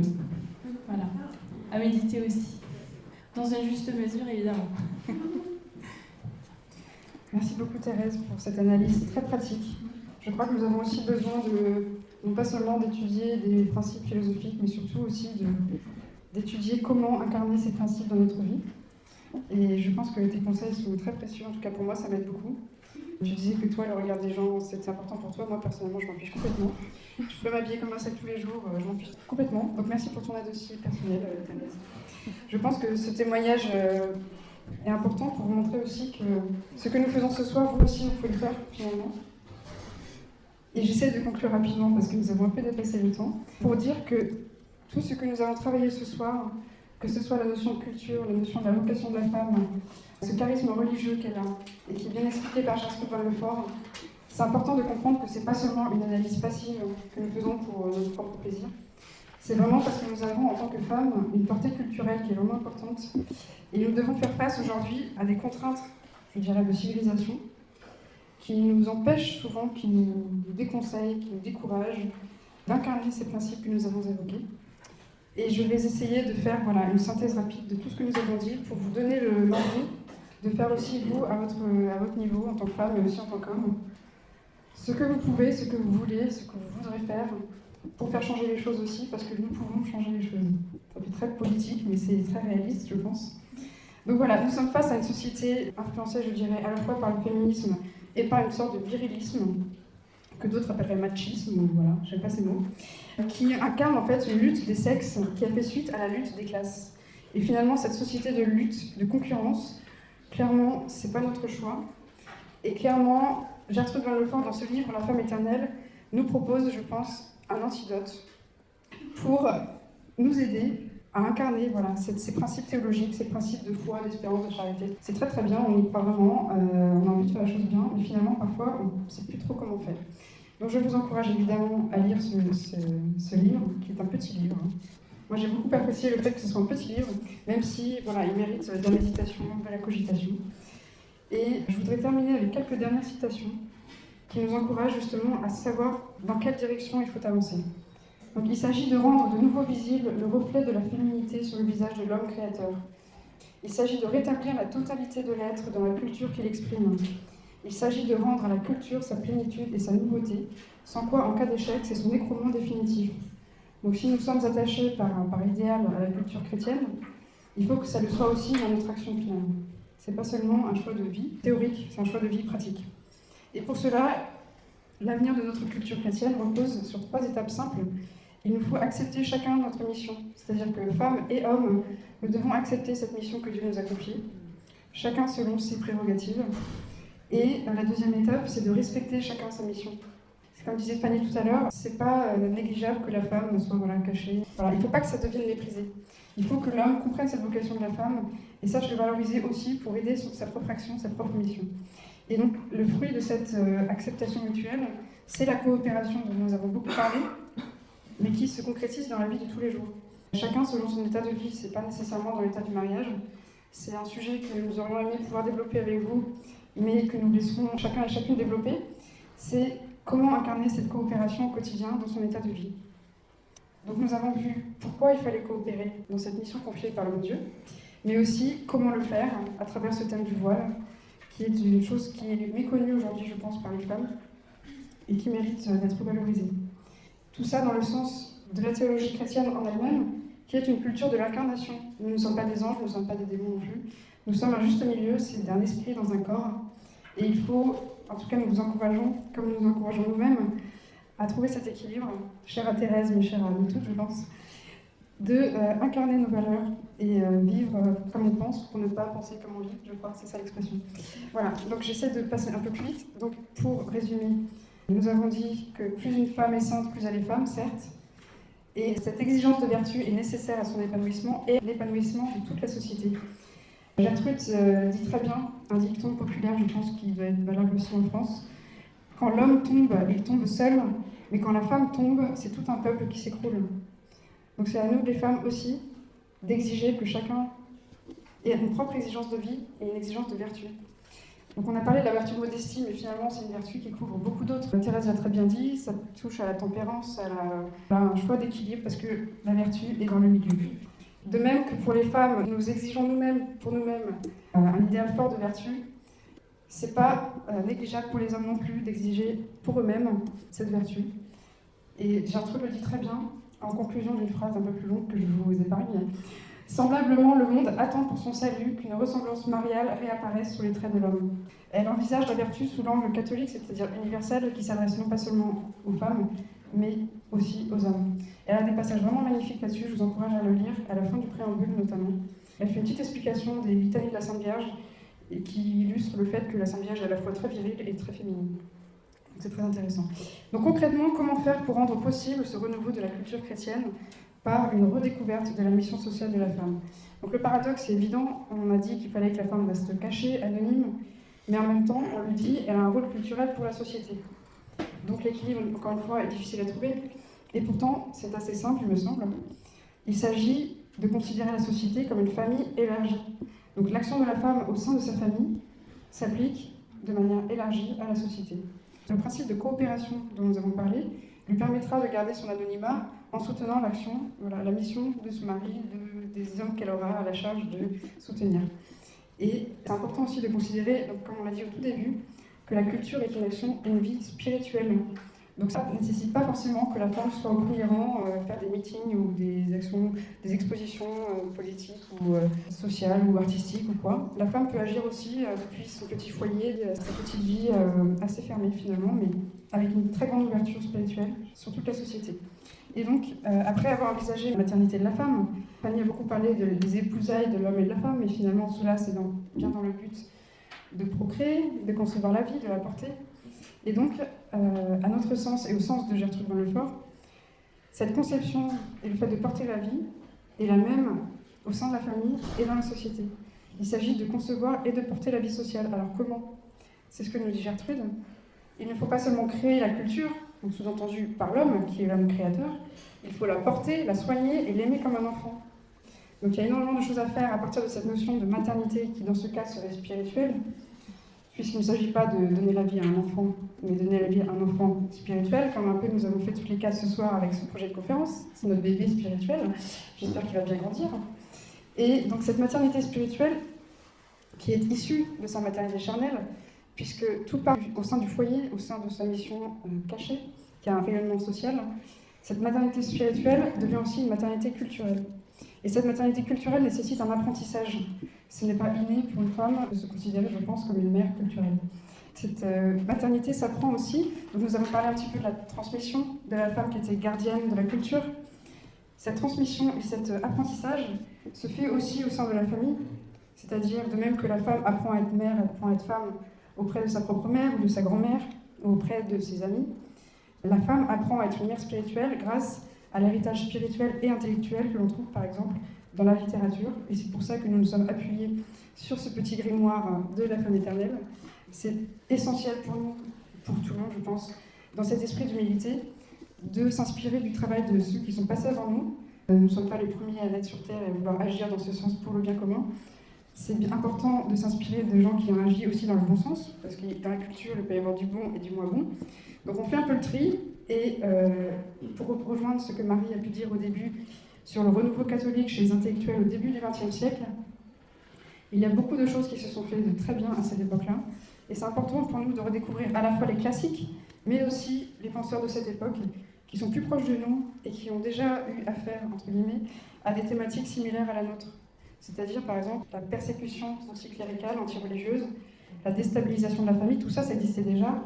Marie nous l'a dit très bien au début du XXe siècle, même de manière peut-être plus violente. Donc, comment faire pour incarner ce renouveau culturel, le porter, le soigner, l'aimer comme un enfant? Pour cela, il nous a semblé important déjà de préciser qu'il nécessitait une prise de conscience de ça. C'est pas une évidence aujourd'hui. La société nous encourage dans un sens, on va dire même contraire, de ce que l'Église catholique préconise pour la femme. Donc c'est important de prendre conscience de ces principes pour les femmes et les hommes. Et ensuite, dans cet esprit de coopération, travailler non seulement avec les anciens, dans cet esprit intergénérationnel, mais aussi intragénérationnel. Si nous sommes aujourd'hui toutes les 4 devant vous, avec une moyenne d'âge de 27 ans, ça surprendra peut-être beaucoup, mais n'empêche que c'est très important pour nous de travailler en équipe, de se dire qu'on n'est pas seul à s'intéresser à des problématiques aussi compliquées, et que chacune a des qualités et des compétences qui peuvent servir aux autres, tout simplement. Donc de partager ce que nous avons reçu, partager ce que nous avons acquis aussi, c'est important. Et je pense que vous pouvez aussi contribuer à ce renouveau culturel. Et nous vous encourageons notamment à approfondir la réflexion que nous avons eue ce soir. Nous vous proposons, si vous le souhaitez, d'organiser dans les mois à venir un atelier pratique autour de ce livre. Nous avons évoqué 2 thèmes majeurs qui sont la coopération et le thème du voile, mais il reste encore beaucoup de pistes à explorer dans la femme éternelle. Ça va même très loin, on peut parler du sacerdoce des femmes si vous voulez, ça peut être intéressant, ou du droit à l'enfant par rapport aux grandes thématiques de la fécondation in vitro, la GPA, la PMA et tout ça.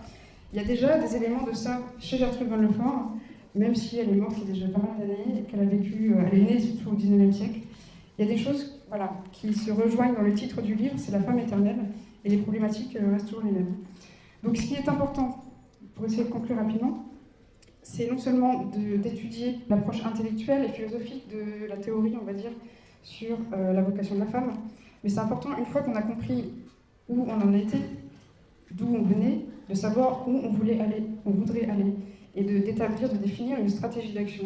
C'est-à-dire que, par exemple, nous avons parlé de la théorie de la vocation de la femme qui vivait cachée, nous vous avons proposé une stratégie vestimentaire, si vous voulez, pour incarner le principe de modestie. C'est quelque chose qui est important, c'est de ne pas seulement vivre des principes, mais voilà, d'incarner ce en quoi nous voulons croire. Et ce renouveau culturel, nous l'avons dit, nécessite une créativité. On ne peut pas et on ne veut pas faire un copier-coller avec le Moyen-Âge, c'est pas possible. Déjà parce que la société n'est plus chrétienne, c'était notre problématique au départ. Comment être une femme catholique épanouie dans une société déchristianisée? Donc on doit trouver des éléments de réponse à ça. On ne peut pas rester passif, et je pense que beaucoup de gens ont des très bonnes idées, et que parfois il suffit de les mettre en commun pour faire avancer les choses.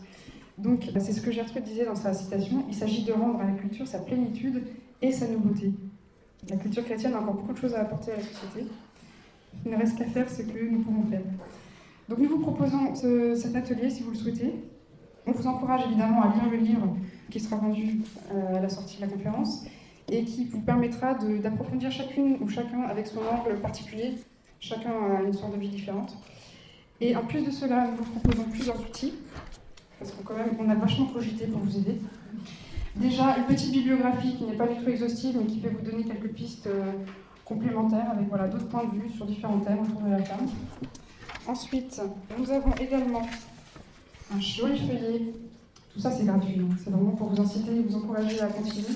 Un joli feuillet qui contient notamment 3 discours de Pie XII.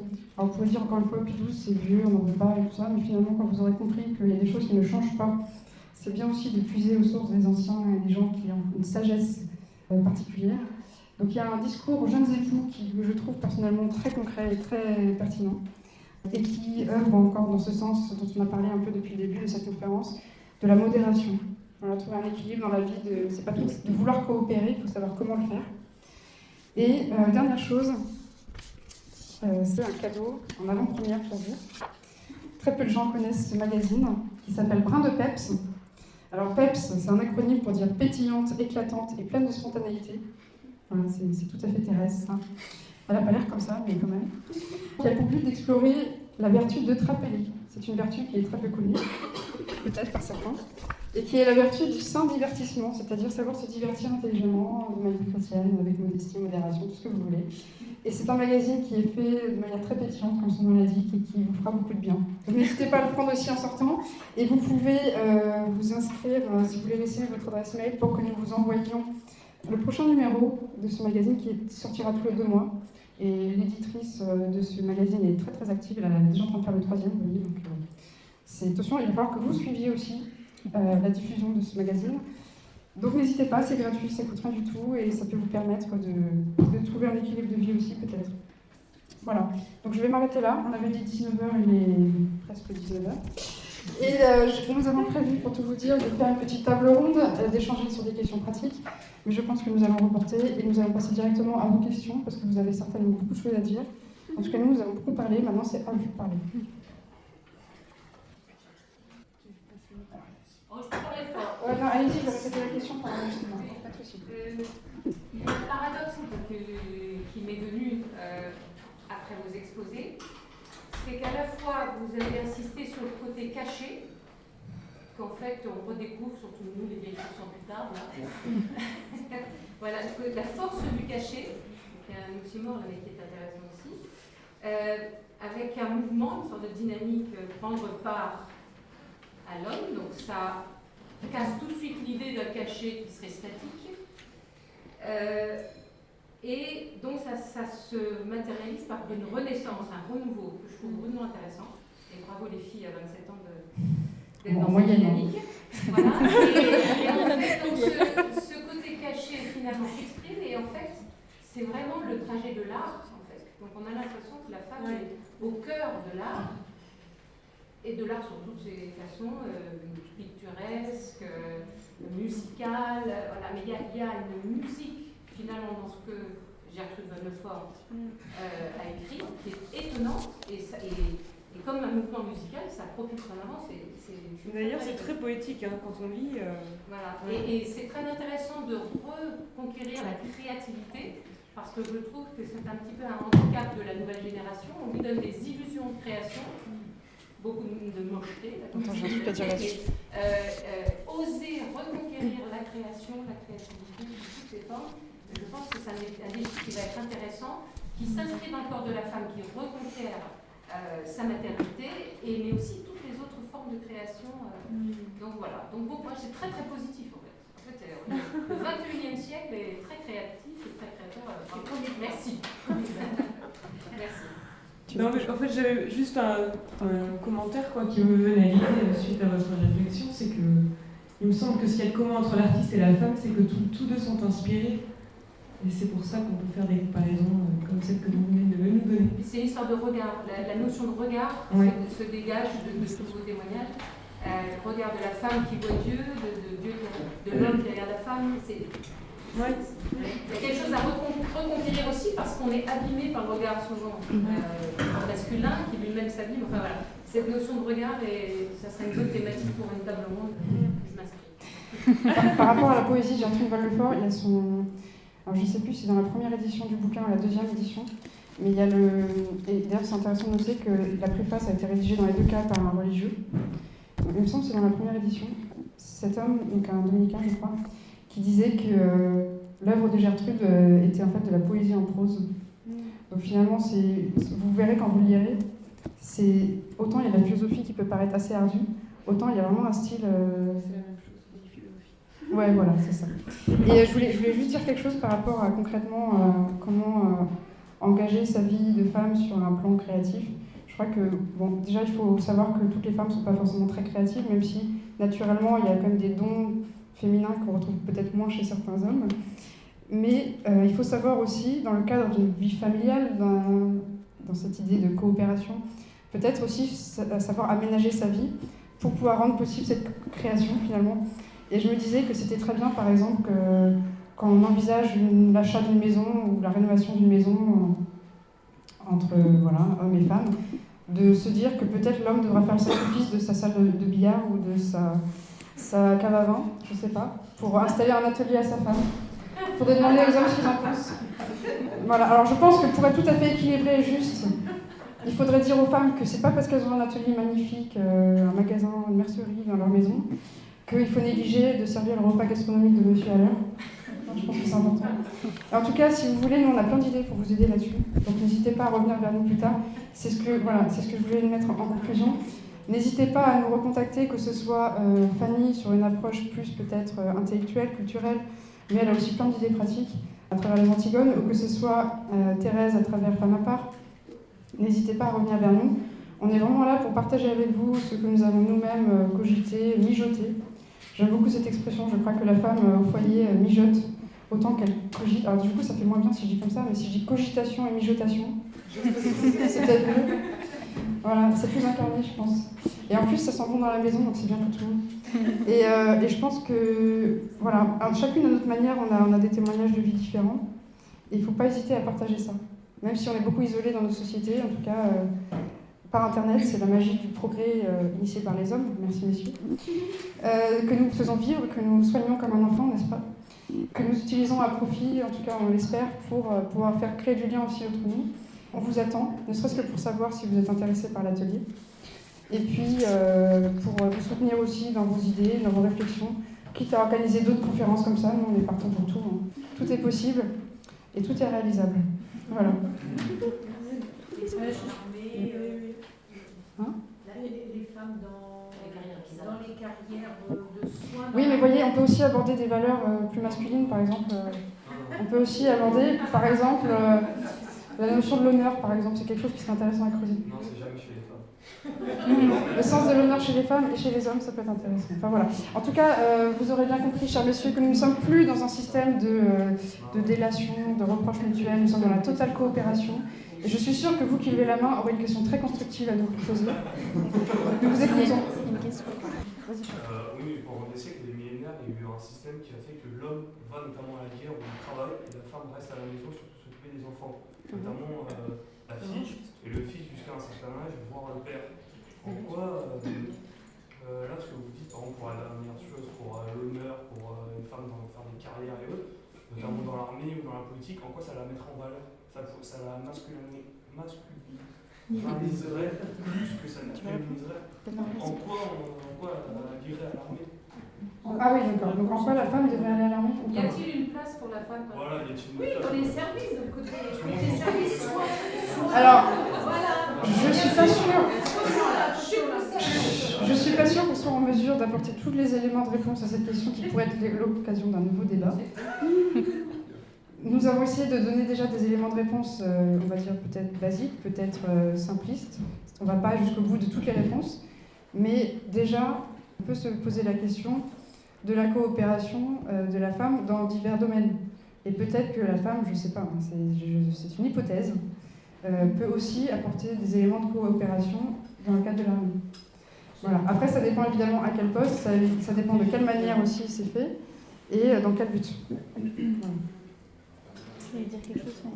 Moi, c'était juste pour que vous vous représentiez chacune avec un petit peu votre parcours, pour qu'on se connaisse davantage et que s'il y a des ateliers qui sont montés, on sache à quel site, voilà, on ne se connaît pas beaucoup. Ok, donc c'est quelque chose qu'on avait voulu faire mais qu'on a zappé un peu vite. Donc on va commencer par Fanny. Bon, je pense qu'en fait, ce que vous voulez savoir, c'est l'association à laquelle j'appartiens. Oui, mais votre parcours un petit peu pour savoir Ouais. les femmes éternelles d'aujourd'hui, à quoi ressemblent-elles? J'ai grandi en campagne. Comme Gertrude. Je me suis exilée à Paris ensuite pour faire des études de philo. Et j'ai une maîtrise en philosophie sur la question du genre. Ensuite, j'ai fait des études de communication marketing. Et donc, comme mon mémoire de maîtrise m'a beaucoup intéressée, que j'ai rencontré les personnes qui voulaient lancer le mouvement Antigone, je me suis dit, chouette, c'est exactement ce dans quoi j'avais envie de m'investir et ce qui me parle le plus. Et donc, je me suis consacrée là-dedans.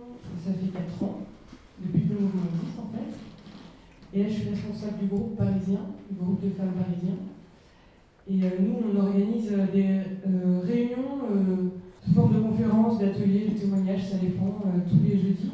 On en a sous forme de séances d'enregistrement radio aussi d'ailleurs, une fois par mois.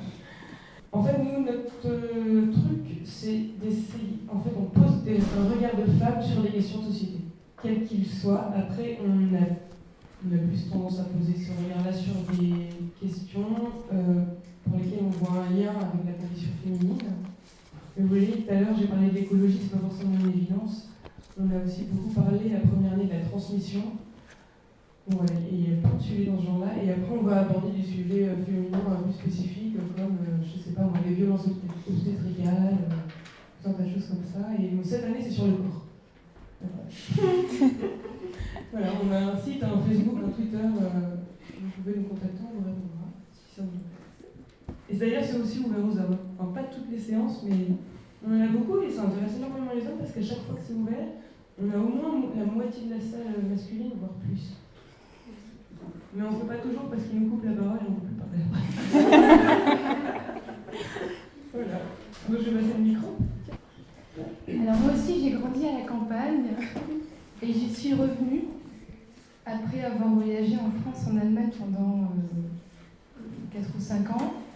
Et puis je me rends compte que j'ai été beaucoup influencée par des femmes qui avaient du charisme, comme ma grand-mère, premièrement ma grand-mère, et d'autres femmes dans ma famille. Je m'en suis rendu compte au moment où on a commencé à travailler sur le sujet. Donc autour de moi, c'est vrai qu'il y a eu tout le temps des femmes âgées qui ont travaillé très dur, des femmes de conditions modestes, des femmes de bon sens, qui savaient ce qu'était la guerre, qui savaient ce qu'était revenir aussi après avoir été évacuée dans une autre région de France.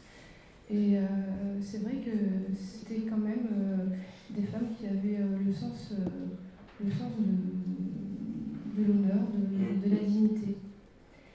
Donc sinon j'ai fait des études germaniques. J'avais travaillé à cette époque-là sur la résistance de l'Église durant la première annexion en Alsace-Lorraine. Et c'est tout. Je n'organise pas de conférences. Elle enseigne aux collégiens. J'enseigne à des collégiens. Voilà. C'est bien courageux. Alors, pour ma part, ce que j'ai de commun avec Fanny, c'est que j'ai aussi fait en partie des études de communication et de marketing. Et donc, je n'appartiens à aucune association ou mouvement. Donc, il y a 1 an et demi maintenant, j'ai voulu créer le site et la page Facebook qui va avec Femme à part. Alors, pourquoi Femme à part ? Parce que c'est à la fois femme à part entière, comme tout ce qu'on a dit sur sa vocation, qui s'assume, qui reste à sa place, etc. Vraiment à part entière et à part en même temps, puisque dans le monde actuel, malheureusement, on est toujours, quand on est vraiment femme, généralement, on n'est pas, disons qu'on ne suit pas le flot commun des femmes qui veulent déclarer la guerre aux hommes, on va dire. On va dire ça comme ça rapidement. Donc voilà, et cette idée m'est venue suite à des réflexions personnelles et aussi des réflexions que certaines personnes me faisaient et ce que je pouvais observer autour de moi dans un peu tous les... que ce soit à la paroisse, au travail, dans la rue, etc. Voir un petit peu le fait de voir ces femmes qui ont beaucoup de potentiel, que ce soit physiquement ou moralement, intellectuellement, etc. et qui finalement soit ne savent pas comment l'utiliser, soit ne savent pas trop comment s'en dépatouiller et que faire avec. Ça va donner cette idée d'essayer de créer ce site pour les encourager, les aider, leur donner vraiment des petites astuces pratiques, concrètes pour les aider à cheminer dans leur féminité de façon peut-être plus positive et plus facile. Voilà. J'ai aussi fait des études de communication un petit peu, des langues, voilà. Ça paraît assez banal aujourd'hui. Et finalement, c'est pas ça qui m'a apporté le plus de satisfaction dans ma vie. Je pense que ce qui m'a apporté des satisfactions, c'est de comprendre qu'on pouvait unir nos forces pour faire des choses bien. Et du coup, d'avoir cette envie que peut-être Thérèse, Fanny et Marie me reprochent, je sais pas, de les motiver à travailler pendant 4 mois sur un sujet sans fond, la femme éternelle. Ouais, voilà. En fait, c'est moi qui terrorise les jeunes femmes qui sont là. Mais sachez que ça se fait dans une très bonne ambiance. Voilà, c'est une question que je voulais poser en fait aussi à la représentante de Femmes à part et des Antigones. C'était qu'est-ce qu'elle retenait finalement de ce genre de projet. Et en fait, c'est tout ce qui m'intéresse, parce que finalement, parler de moi, c'est pas très intéressant. Je pense que tout ce que je peux dire, c'est que je suis la seule représentante ici des femmes au foyer. Et que c'est finalement une grande richesse. Pour moi, ça a été une découverte. Je ne pensais pas que ma mission serait un jour d'être ici devant vous. Mais c'est quelque chose que j'ai appris à valoriser aussi, et je témoigne beaucoup dans ce sens-là aujourd'hui, que cette cogitation tout seul dans ma petite cellule de quelques mètres carrés, finalement, ça peut avoir une grande richesse, une grande portée culturelle. Et voilà, c'est pas prétentieux de dire ça, je pense que c'est vraiment la notion de magnanimité, cette vertu qui veut qu'on fasse les choses en grand, qu'on les fasse bien. C'est de vraiment faire les choses comme on est, avec ce qu'on est. Donc voilà, je voudrais vraiment vous demander à Thérèse et Fanny de conclure là-dessus. Qu'est-ce qu'elles retiennent de ce projet qui est, je pense, assez atypique quand même, de réunir 4 jeunes femmes qui, certes, ont des compétences, on vient de le dire, mais qui, sur le fond, n'ont peut-être pas encore compris toute la vie. Je pense que si on a une espérance de vie qui s'approche des 80 ans aujourd'hui, c'est bien parce qu'on découvre des choses à chaque étape de notre vie. Et c'est ça aussi qu'on a voulu vous dire, c'est que si on s'est attaché aussi à Gertrude Van Lefort, c'est parce que voilà, c'était pas une gamine comme nous qui savait tout sur tout, c'était une femme assez mûre qui avait pris le temps de cogiter la question, ou de mijoter la question, je sais pas, sur ses talents culinaires. Mais c'est important voilà, de se dire qu'à chaque étape de sa vie, il y a quelque chose d'important pour soi et pour donner aux autres. Et donc, au stade où on en est, on va déjà faire un petit bilan, un petit débrief, les filles. Qu'est-ce que vous retenez de tout ça ? Alors déjà, merci de nous prendre au dépourvu. Mais comme ça, t'es sûre d'avoir une réponse spontanée. Non, alors justement, ce que tu disais sur le fait... Enfin, moi, la première chose que je retiens très concrète, c'est que plus on creuse, plus on a à creuser. Parce que vraiment, ça c'est vraiment quelque chose que j'ai remarqué. Voilà, on est un peu parti de très très large. Après, on a essayé de quand même réduire un petit peu par rapport au temps de la conférence, etc. Et quand je vois l'évolution que mon intervention a eue, ça me fait vraiment sourire aujourd'hui, mais je me dis que voilà, on part dans une direction, puis on va dans une autre, et puis on se rend compte que dans tel sujet aussi intéressant à creuser. Du coup, il y a un petit côté quand même un petit peu frustrant à la fin de la conférence, parce qu'on se dit zut, j'aurais aimé parler de ça, non mais il y a ça aussi qui est important, mais bon, on est obligé un petit peu de rester dans les temps, mais voilà, ça c'est la première chose. Et la deuxième chose, c'est vraiment justement une application très concrète de ce que dit un peu Gertrude Van Lefort et ce dont on a parlé ce soir, c'est que le don de soi, vraiment on donne mais on ne perd pas quelque chose. Enfin, je ne sais pas trop comment l'exprimer, mais on donne et finalement c'est épanouissant, c'est gratifiant. Certes, on a, entre guillemets, c'est du temps qu'on a investi, on a investi de nous-mêmes, etc. Mais c'est pas du tout annihilant, mais au contraire, c'est vraiment quelque chose qui nous porte, qui nous aide et qui nous... Ouais, c'est vraiment quelque chose qui fait grandir. Voilà, c'est pas quelque chose qui diminue, mais au contraire, on ne perd rien, mais on grandit. Donc ça, c'est vraiment intéressant de le vivre concrètement comme ça. Et déjà, merci de nous avoir tous fait pendant 4 mois, parce que c'était très agréable pour une fois de ne pas être la tête et de se laisser traîner.